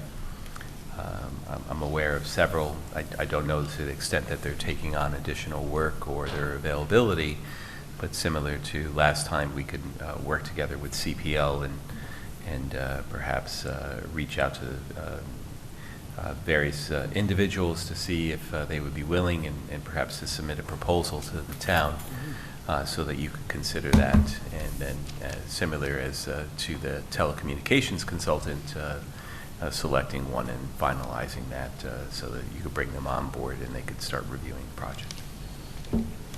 And then we would need to go to the town board with a recommendation, I think, like we did. Correct. With the cell tower Correct. consultant. How would we define the scope of work? I think we would ask, Yeah. Liz to help us flesh that out. Yeah. I think in this case, it would be fairly focused and specific on reviewing the hydrogeologic study. Sorry, I was trying to look up hydrogeologists. Well, the discussion that we had Because I have a couple was in mind. both from a hydrogeologic perspective as well as a groundwater flow perspective. Well, that's one and the And same, the really. groundwater flows is kind of like a hydrology, right? It's above ground. Well, that's what I was trying to start off with, that hydrogeologic and hydrogeologists look at the flow of groundwater and the interaction Okay. with the underlying soils and rocks, and how something like a proposed on-site septic disposal system may interact with or impact an underlying aquifer and other hydrologic features in the vicinity. But at the same time, we want to be sure that we don't lose groundwater hitting the aquifer, replenishing the aquifer, right, as a result All of... of those, Right. yes. All of So- those things. The Yeah. whole flow, you've heard of a hydrologic cycle, Right, of, you know, exactly. water going up into the clouds, coming back down. Well, the hydrogeologic cycle is basically the replenishing of an aquifer through the ground above and how it, you know, where it goes, how it flows, how it gets contaminated or not. All those kinds of things would be important to look at. I But think this- if we talked, I mean, I have a couple of hydrogeologists in mind, and we can, of course, look for others. But I think if they see the plans, and if they can see a packet of materials, and I speak to them about the scope of the project and some of the resources that are of concern to the town, they should be able to give a scope for review. And they might have to do it as an initial comprehensive review and then something for follow-up. So that's what I envision. My main concern too is we're getting most of our water from that aquifer, which is less than a mile away, which is the Fishkill Wells. Mhm. So And- that's all part of that. Yeah. Right. So, and I don't know if you want me to mention names or just reach out to them and have them do a proposal, and then you'll see You give us names, it. what are we going to do with them? You have to There you reach go. out and find out. Okay. Yeah, so. That's fine. So here's what I'm thinking, and also before I get to that, just to make it clearer, just like with the cell tower consultant that we retained, the funding for such would come through the applicant's escrow account that's already been set up, and of course would probably mean contributing some additional funds to it to cover, you know, whatever the That happens on a hydrogeologist. monthly basis, it's, yeah. Yeah. Mhm.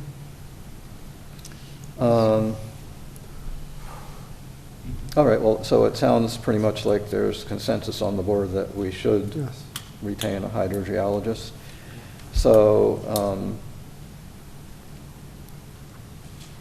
I guess I would ask for just a very general motion to initiate the process for retaining a hydrogeologist, as we've heard from our attorney and planner, authorizing the planning board chair and planning board secretary to work with our attorney and planner to coordinate this process and report back to the board. Second. I think BJ moved it and Felix seconded it. Yep. Any Does it have further? to report back to us, or can you go directly to the town with that Well, information too? what we did with the cell tower consultant last time was we did all the, you know, legwork collecting proposals from, I think Well, I we was had. just expediting it because, Well, you know. there's no expediting. Okay. There's a process that has to be followed. Right. I mean, we expedite it as well as we can, but that doesn't mean I know. not bringing it back to the board. We kind of have to do that, and we have to take it to the town board. That's what I'm saying. We should have to take it to the town board. But we have to, Yeah. we first brought the three proposals here. Okay. Let the planning board see what the different, because there's quite a range of different, you know, consultants out there. And it would have to come from the board as a recommendation to the town board, so that's why it has to go through that process. Jonathan, So- if I can just, one Yeah. quick thing, you know, in terms of getting those proposals to the planning board so that they can go to the town board sooner rather than later to move that process along, so we're not holding up the applicant in their process. I guess that showing them the most current submittal and showing them some of the comments of concern should give them enough information to put together a proposal, I Yeah, believe. I think so. I know that there was some concern expressed about, oh, you know, I didn't, you know, that there was a need to update something before the hydrogeologist sees it, but we would just be giving them the current submittal just to give them a framework to do Yeah. a proposal. And That's the As we concept. heard tonight from the applicant team, the report that is in the materials submitted actually is their hydrogeologist's Right. report. Yes, It's yes, not yes. like a precursor to a report. Yep. So we So it's have a it. good- We have it. Yeah, it's a good starting point. Yeah. And as happened with the cell tower proposal, the input and recommendations of a hydrogeologist that we hire in the long run might lead to further discussions between the two hydrogeologists and some changes in the way your report was done, or some adding some things that weren't covered, or whatever it might be. So we have a motion, we have a second, and we've had some discussion. Are you ready to vote on that Yes. motion? All in favor, please say aye. Aye. Aye. Any opposed? Any abstentions? So that motion for a hydrogeologist passes 6-0. So I don't know about everyone else. I've had some comments that I wanted to go over in addition, but I think we've covered an awful lot I tonight. think we have, yes. And we have more on a final application that we have to do. The one thing I would just add that I want to make sure that's on the record tonight has to do with the traffic impact study and the update that we received. Let's see here. Let's see what I am. So the traffic impact study has been updated to compare the traffic impacts of the earlier TIS, Traffic Impact Study, which evaluated the proposed development as light industrial use, comparing that with the proposed warehousing use. So it turns out that both are sort of proposed. We don't really know which. It could be a combination, maybe even, we're hearing. So the original TIS recommended the installation of a traffic signal at the site entrance and a 150-foot dedicated southbound right turn lane on Route 9 at this intersection. As CPL's memo indicates, these two uses have different trip-generating characteristics, with light industrial uses generating 4 times more traffic than warehousing uses. So traffic signal warrants were evaluated for the warehouse use, and it was determined in the revised TIS that a traffic signal is not warranted for warehousing, and that no traffic signal or intersection improvements are recommended under the warehousing land use scenario. So again, this is why it's so important to really ultimately figure out what scenario are we looking at, because they result in different possible mitigating measures. As CPL's memo further indicates, mitigation measures are dependent on the type of land use that gets constructed. Warehousing, which may be the proposed development, we're not sure, would not require a traffic signal. B, light industrial, which is not the proposed use, but it might be, as we're hearing tonight, would benefit from a traffic signal. Under either land use, this is CPL's traffic engineer talking, it would be recommended to extend the second southbound lane of US Route 9 to the site driveway and turn it into a dedicated right turn lane, which may or may not be part of the TIS proposal. We'll see. But CPL recommends further that the TIS be revisited when a tenant is secured to determine the impacts at the site driveway. However, I wanted to point out that the proposed site entrance would also serve the second warehouse facility on the former Duchess Mall shopping center site that's already been approved by the planning board. And that project approval already includes the planned installation of a dedicated southbound right turn lane on Route 9 at the site entrance drive. Right. So that's, of course, as with all of these things, subject to DOT approval. But my understanding is that the southbound right turn lane should be described and shown on plans as a planned improvement for DOT to review and approve. DOT can also revisit the question of a possible traffic signal at the site entrance on Route 9, and I'm sure they will, especially when more information is available. But so the question really is, does the revised traffic signal warrant analysis in the TIS factor in traffic volumes from the second approved warehouse facility on the adjacent former Duchess Mall shopping center site that will be using the same entrance drive. I could not figure that out from looking at the TIS, and it's probably all data that's buried somewhere in the large appendix, but I'm not one who would be able to figure that out. So that's really a question directed back to the applicant. And if that is the case, wouldn't this bring back the possibility that DOT might require the installation of a traffic signal anyway at the site entrance intersection? So, as noted in CPL's memo, approval of the proposed southbound turning lane improvements on US Route 9 and installation of a traffic signal would rest with DOT through their highway work permit process. CPL's traffic engineer further states that DOT may be supportive of a traffic signal being installed at the site driveway based on the analysis, but could be cautious of approving a traffic signal if actual traffic volumes do not warrant it.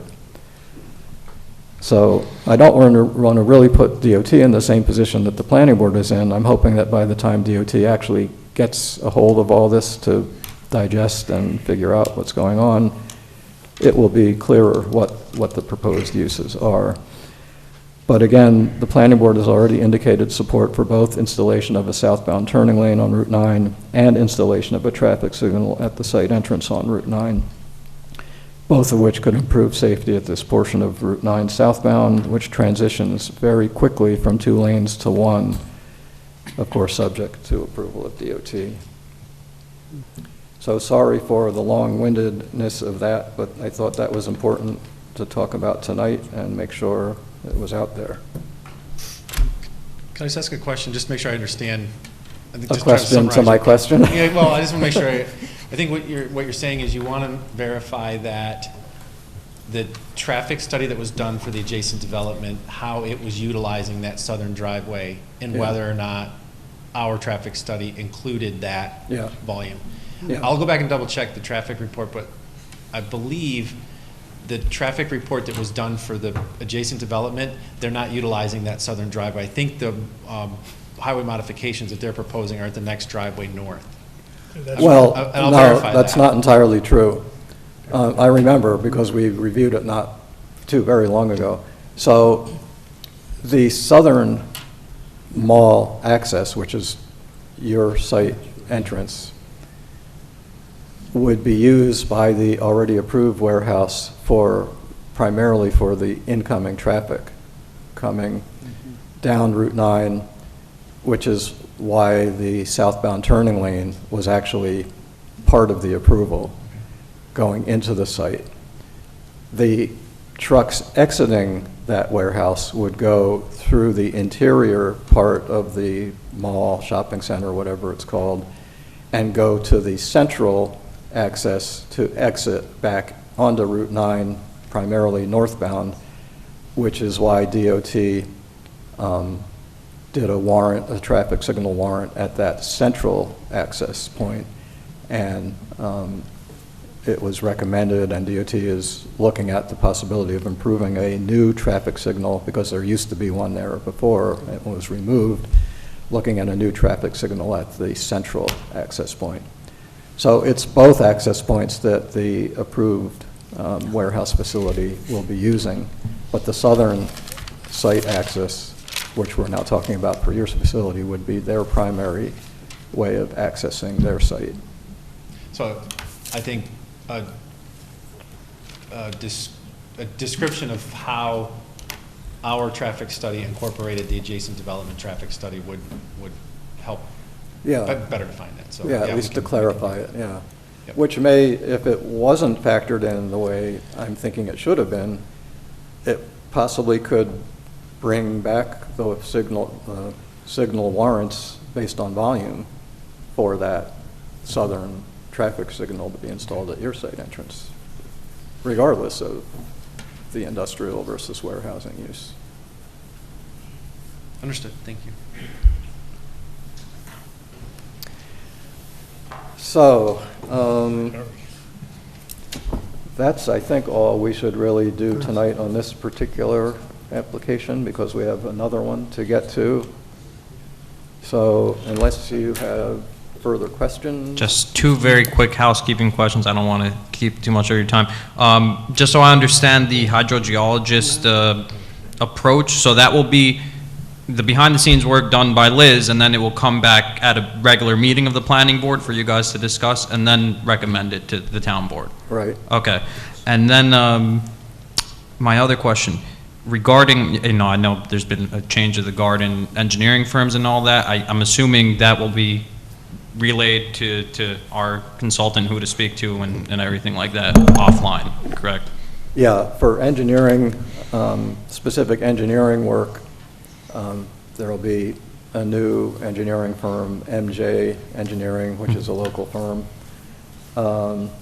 For Liz's ongoing support on the project she's already been working on, Liz will continue working on this and other projects. Okay, that's all I had. Thank you very much. I appreciate your time tonight. Okay. Stay warm. You. Thank you, you too. All right. Well, that was a long but very productive discussion. So let's go to the final application tonight, which is Fishkill Medical Park. This shouldn't take more than an hour. Well, no, it's not going to take more than 15 or 20 minutes. Fishkill Medical Park Site Development Plan, Special Use Permit and Subdivision Board to review the submission made by the applicant's representative on December 23rd, 2024. So, welcome, Mr. Kane. Thank you. Please. Give me a second to get the drawing. Yeah, give me a So, second. while we're waiting on that, I guess I would just say that, just to kind of maybe bring the board up to date a little bit and where we are. Yeah.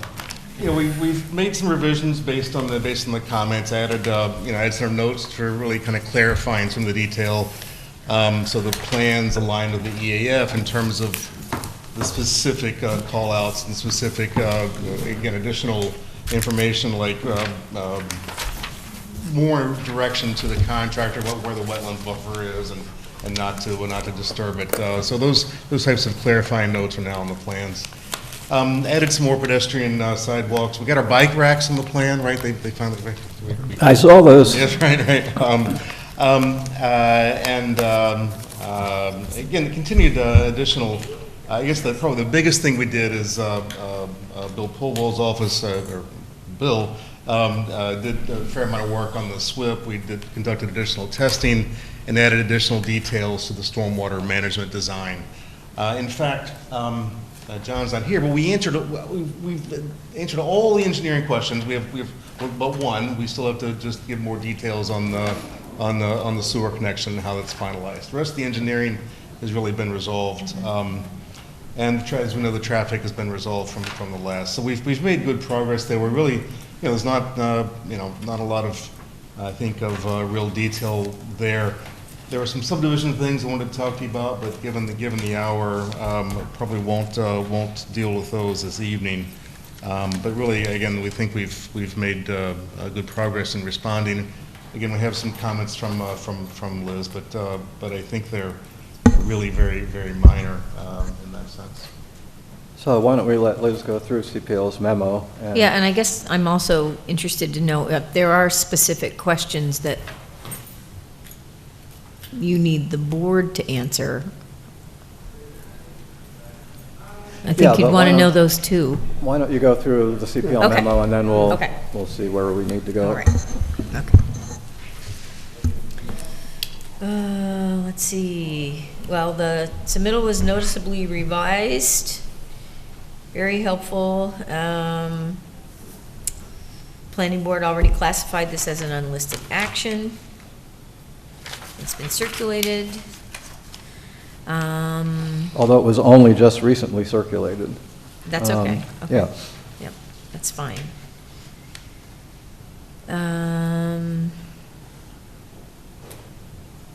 Potential, there was a question about potential approval for water and sewer connections. And the idea is that, I didn't know if that's changing or not? It's not changing, not at Okay, all, good, no. that's good, that's good. Let's see.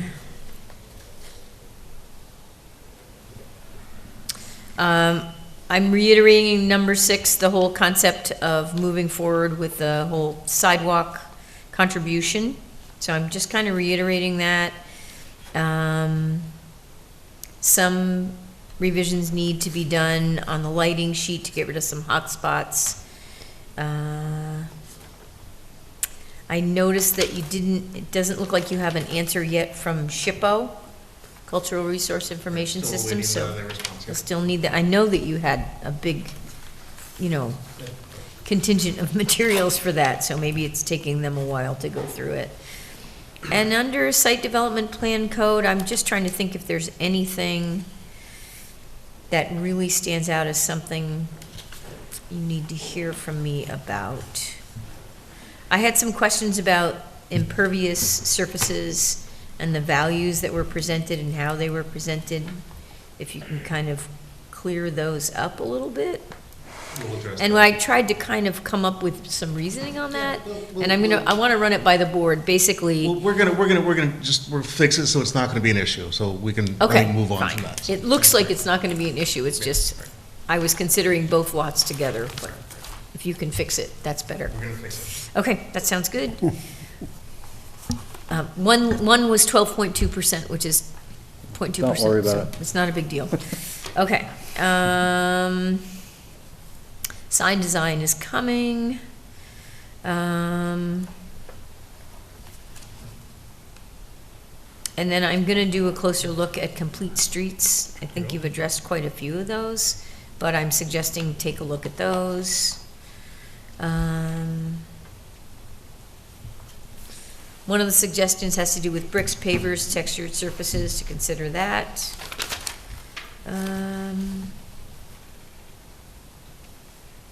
Lighting comments, very specific ones that I think you can resolve. Show and label loading spaces. And then the rest are subdivision plan type of issues that I think are also pretty straightforward. I don't think there are any big question marks there. Reservations and easements may be necessary given the shared vehicular access, so I don't know how that's going to be handled, so we want to hear about that. And the subdivision plan is more detailed, but it isn't complete, but you have the comments to bring that to completion. And then the engineering comments, a number of them have been addressed, with only a few more things, like Rombout Fire Department, and final design and connection point of new force main, whatever is approved by KMO and the town engineer. Stormwater is all set, and same thing with traffic. So this application made a lot of progress. Good, thanks, Liz. So, would you like to add something? Well, we'd like to make a request. So Rebecca Volk, Law Office of Rebecca Volk. I think this is our 3rd or 4th month that we've made presentations. We've made a lot of progress with the comments. We really appreciate all the feedback. You did circulate for lead agency on the 7th. That would return before your next meeting. And we would find it surprising if somebody were to object. However, even if they were to, we need a public hearing on this application. So we're hoping the board might be in a position to schedule that. Well, I was going to, reiterate what you said about the notice of intent going out January 7th, partly because of the holiday gap there and partly because we were waiting for materials to circulate. So 30 days from that brings it to February 6th, and so the soonest the planning board can declare lead agency is at the February 13th meeting. What I was going to suggest is that if that comes to fruition, because we can't do that tonight, and it would be difficult, I think, for us to schedule a public hearing without being lead agency officially, perhaps a public hearing can be set at the February 13th meeting for the March 13th meeting. It looks like, the preliminary plans and all the details are moving into place that would probably be a good target for having all the, any final revisions that are necessary submitted, having those ready for the public hearing on March 13th. So I thought I would see what the board thinks and what Dominic and Liz think about that. It sounds fine. Mr. Chairman, I would just say that, I again, appreciating that you're not lead agency. I think as Becky said, you have to do a public hearing anyway. But it would be, it's, you don't want to get to a final plan, as you say, and then get public comment. I'm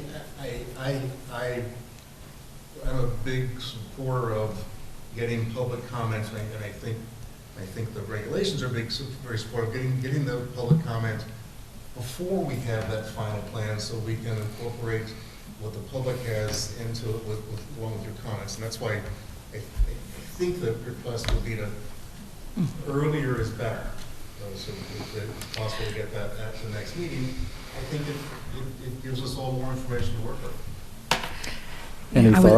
Any thoughts from board members? And then we'll go to Dominic and Liz on that question.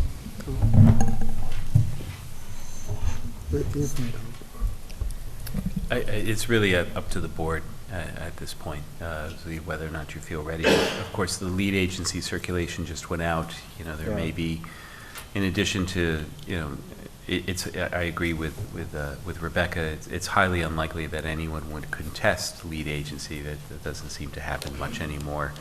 And for a project like this, it doesn't seem likely at all.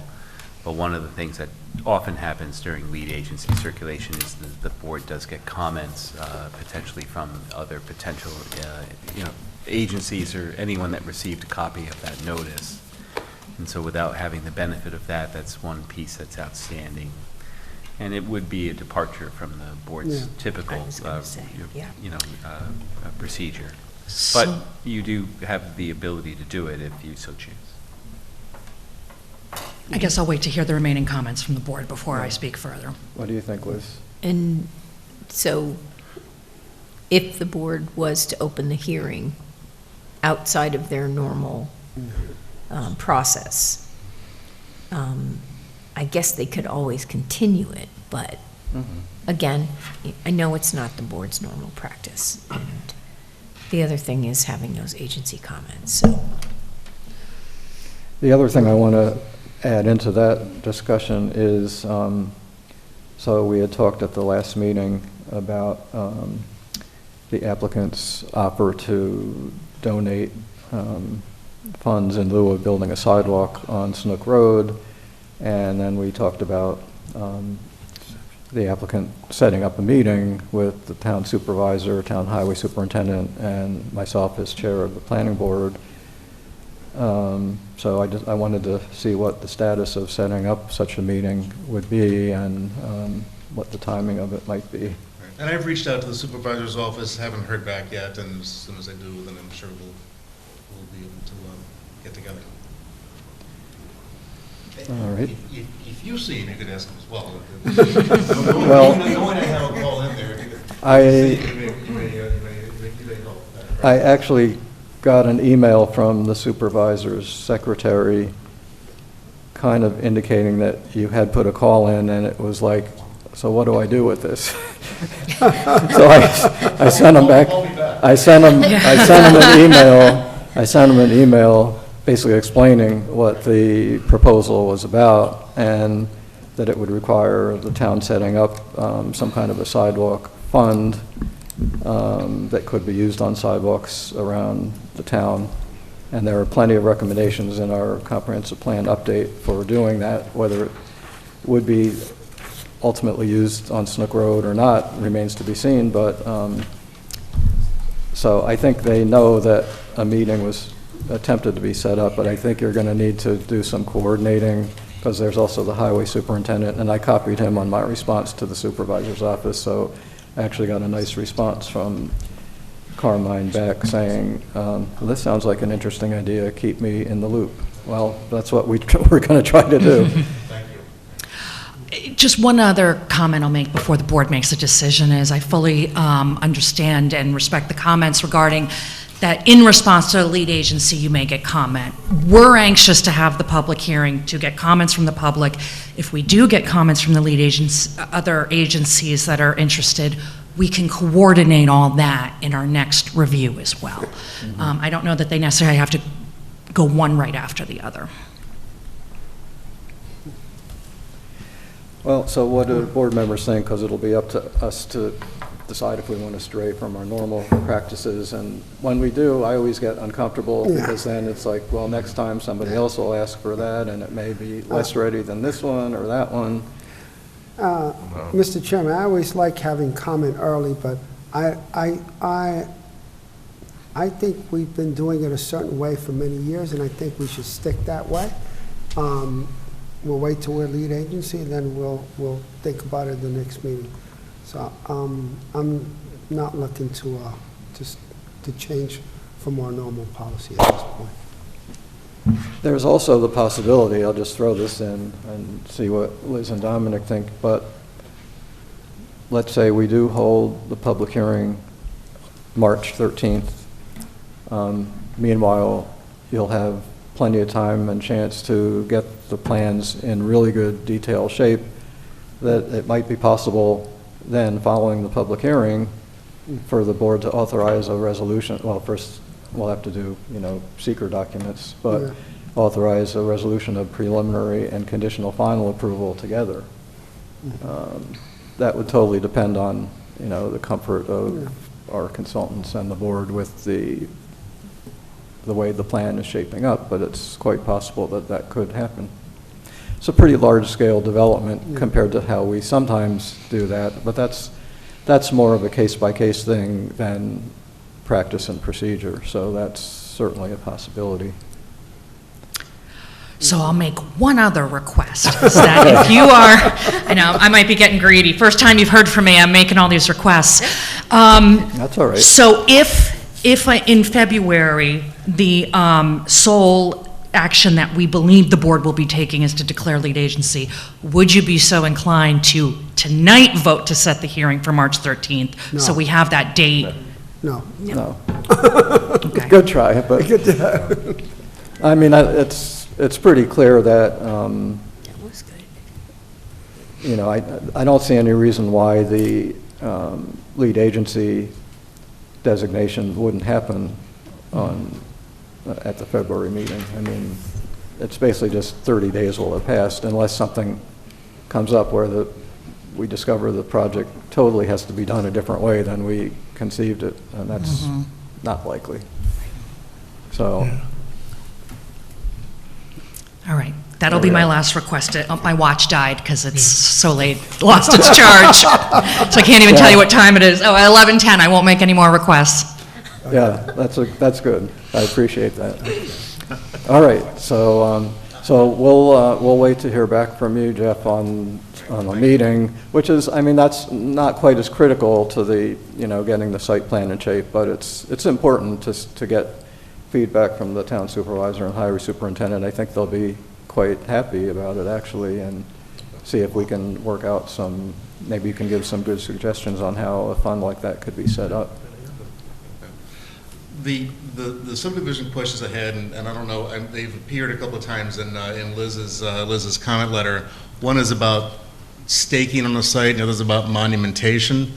The subdivision regs really relate to new streets, and we don't have a new street here, we have a driveway. I know the board didn't really feel the need last month, they talked about wanting to walk the site. That staking, as it calls out in the code, is for the board when they go out and walk the site. But it seemed like the staking is something that's at the discretion of the board. Do you want the lot staked? This is not a residential subdivision where people are people have to know where their lots are on a road. Liz, did you have anything specific in mind when you brought that comment up? No, I was reading the code, and it was a requirement, and honestly, this is the first time I've done a subdivision review. Right, it's a requirement on new streets. Right. It's right, which again we don't have. Right. Yeah. I kind of noticed that. I kind of noticed that. Private property. We're not going to be plowing it. I kind of noticed that myself when I Okay. looked at your comment, and I was going, What? it's not a street or a road, it's a Okay. driveway, so. But, and if people were interested in doing a detailed site visit, it might be Yeah. a nice idea to stake the center line of the entrance road and maybe the building, you know. It's up to edges, the but board if it's not needed. What I was going to say, which now I have to say it, I've seen the site a number of times. We talked about a joint site visit at the last meeting. I think we're getting past the point of really wanting to do that. So I would just suggest that anyone who has not visited the site yet, go out either on your own, you can even do a drive-by and kind of get a good sense of the site, or go in pairs where there's no quorum involved of the planning board. Take a look. Okay. So are you trying to split one of the parcels? I'm sorry. Are you trying to split one of the parcels, non-homesteaded parcel? Yes, there are two parcels now. They get combined and turned into three. So, yes. And does the town have to, the board have to give you permission to actually have it as a commercial? It is a subdivision, yes. So as part of the application is to do that subdivision, because each of those buildings will be on its own lot. Yes, that is part of the application. And I just was just wondering too why you didn't want to stake the property out. Well, One stake for where the lot line right. divided. It didn't provide any. I didn't know if it provided any guidance to anybody, and I didn't want to. Because again, the code talks about staking the center line of new streets, and that's not what we have here. For the actual demarcation survey-wise of the property, that's on the subdivision plat, and those will be marked permanently on the property. So that's a normal subdivision, no matter what. I'll go by. Yeah. I'm just wondering for the site visit, would it help to have, even just to have one stake on one corner of the property, one stake at the midpoint, the proposed line, and then another one. I guess that would be it. I think that's all you really need, just so you know. But at this late hour, I don't think know we if you should need talk it. about it anymore, and if Okay. people want to go out there, just go out. It's pretty easy to see what's Fine. going on out there. Sounds good to me. Okay. Okay, thank you. All right, thanks. Happy New Year, and have a good rest of the evening, whatever is left of it.